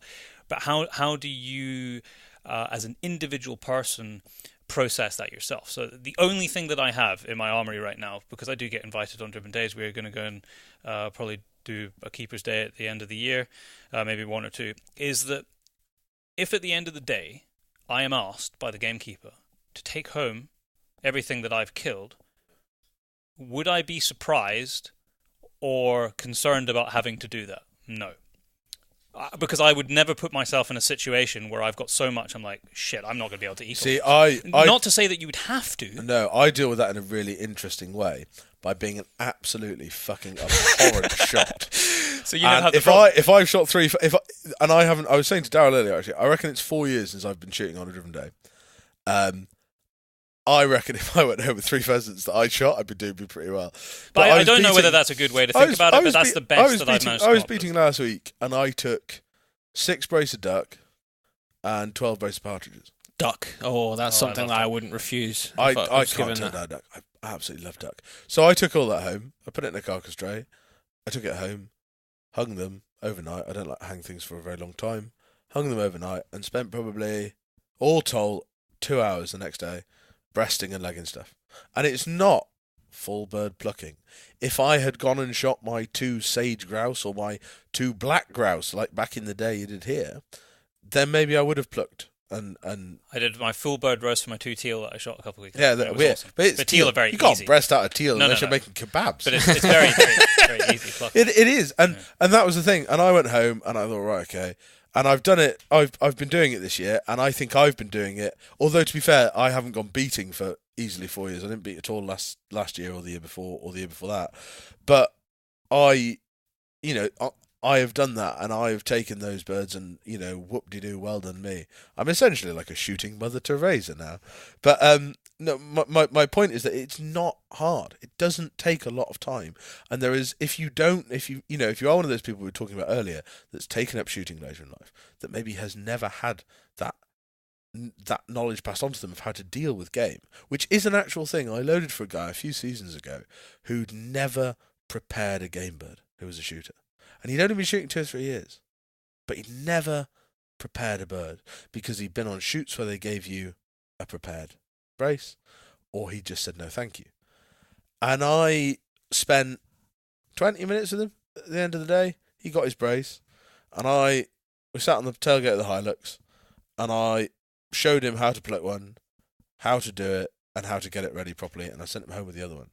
And he was, I think, and again, this isn't me blowing my own horn, because there's people who've done far more and done that sort of thing far more often than I have, but he was, I think, so grateful to be able to do it. But he'd never had a way of learning before, because again, in our education, like with the gun safety thing, to clay shooting to game shooting, where do you learn now? If you're one of those people, like a lot of people are, that buy shooting with a team of friends, and some people don't even have a full team of friends that shoot or buy days, so they go on, they go on odd days. If you've not got a really good mate, you can say, how do I do this? What do you do? Because you don't want to take them and throw them in the bin, because that's really bad. And a lot of people are afraid, I think that's a big thing, a lot of people are afraid of cocking up game processing, be it deer. And to be fair, I've seen some people gralloch and it's pretty abhorrent, so, fair enough. But people, we have a responsibility to educate people, whether that is the person in your syndicate who doesn't take anything home and you say, do you want a hand with that, or whatever it is. I think everybody's got a responsibility, and then we go back to that higher level, that organisation or whatever it is. We need to be teaching people how to process these things, which we do really well on our young shot days. They do all that if you're a kid, but if you're a 45-year-old, there's not a middle-aged shot day. No. Maybe it's something we need to do. Maybe it is, yeah. Just going back to this article quickly, I thought I watched the video. There are definitely birds that have just been dumped because there's they haven't been processed. They haven't been processed in any way. There's a statement from Liam Bell, chairman of the National Gamekeepers Organisation. Liam's a really good bloke. Said last night that the video showed an abomination and called for the perpetrators to face justice. There is no other response than that. There isn't, and it's. I know Liam a little bit. I have a lot of time for Liam. He is an exceptionally good pheasant keeper. He's a NGO, did you say? Shropshire. Yeah. He's the chairman of the NGO now. He's an exceptionally good keeper. He's a very nice bloke, and he like I think most of us that work in it, and especially people of Liam's age. He's a bit older than me, a good bit older than me, but these are people that you rarely meet without an opinion on these things. I don't know many head keepers who don't think this is a problem. You speak to people, and keepers that are putting out, even bigger shoot days and this kind of stuff, they want a solution to this that is long term. They want their guns to be taking pheasants home. And the problem is it's the same problem we're all faced with. It is time and resource and everything else. My angle is that if we're in a shooting organisation, we're essentially paying their time to do this. That is their job. Yeah. You can't expect a head keeper on a pheasant shoot to take the time to teach every individual gun he gets shooting to process stuff. What he can do is put them into the direction of a YouTube video, put them in the direction of a course they can go on, or whatever it is. But we need to, as a group, take on the responsibility of having the facilities and the resources in place to make sure that every single person that picks up a gun and goes shooting, whether it is deer or pheasants or whatever else, has that ability and that ease of knowledge, so that they don't have an excuse to do that. That they don't have an excuse to facilitate dumping pheasants or whatever it is. And I think that is a really big task. I think that's a hell of a big task. But we need to tackle it. If we're going to have a future, if driven bird shooting is going to have a future, we need to tackle it, because I can tell you what, the general public will tolerate a lot of things, in my opinion. I don't think they'll tolerate that, because you can't. Nobody can justify unjustifiable. That. It really is. And if we don't find a way around that, and that continues to happen, then we're properly buggered.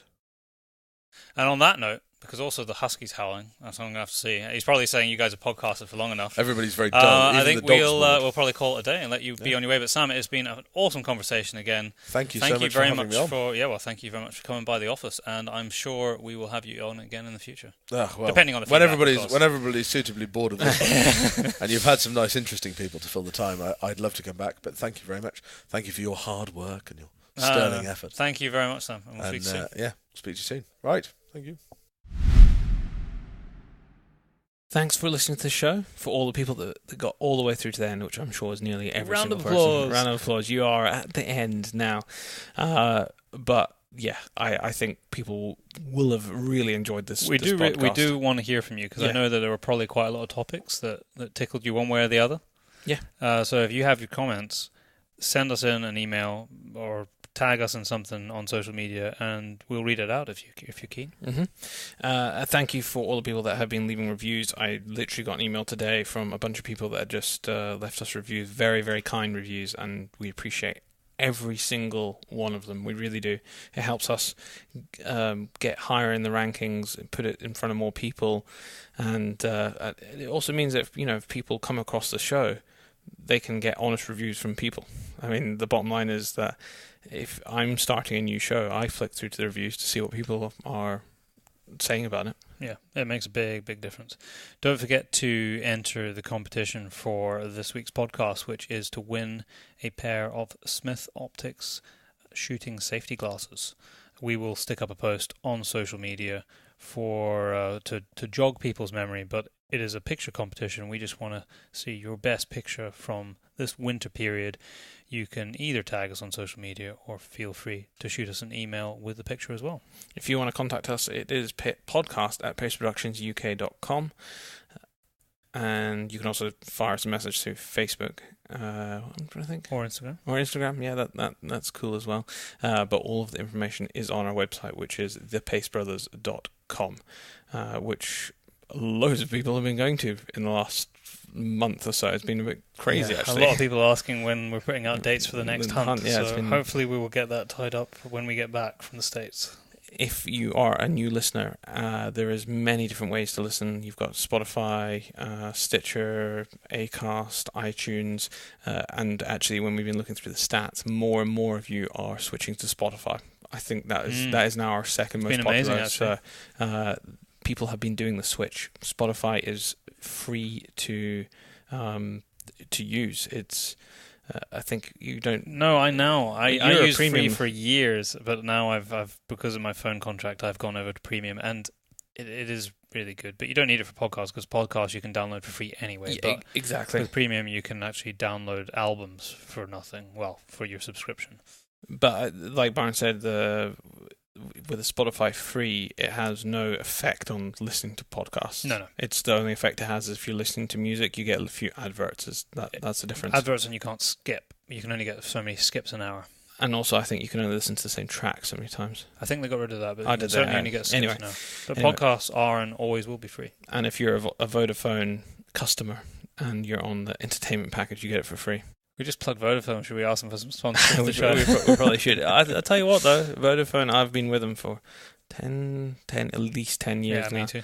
And one, their signal's really good, but secondly, their roaming for around the world is phenomenal for their prices. Absolutely phenomenal. Yeah, well, we're both on the international roaming package out here in the States using our phone just like we would be at home. £26 a month. I'm 20. £26. I get 150 gigs of data.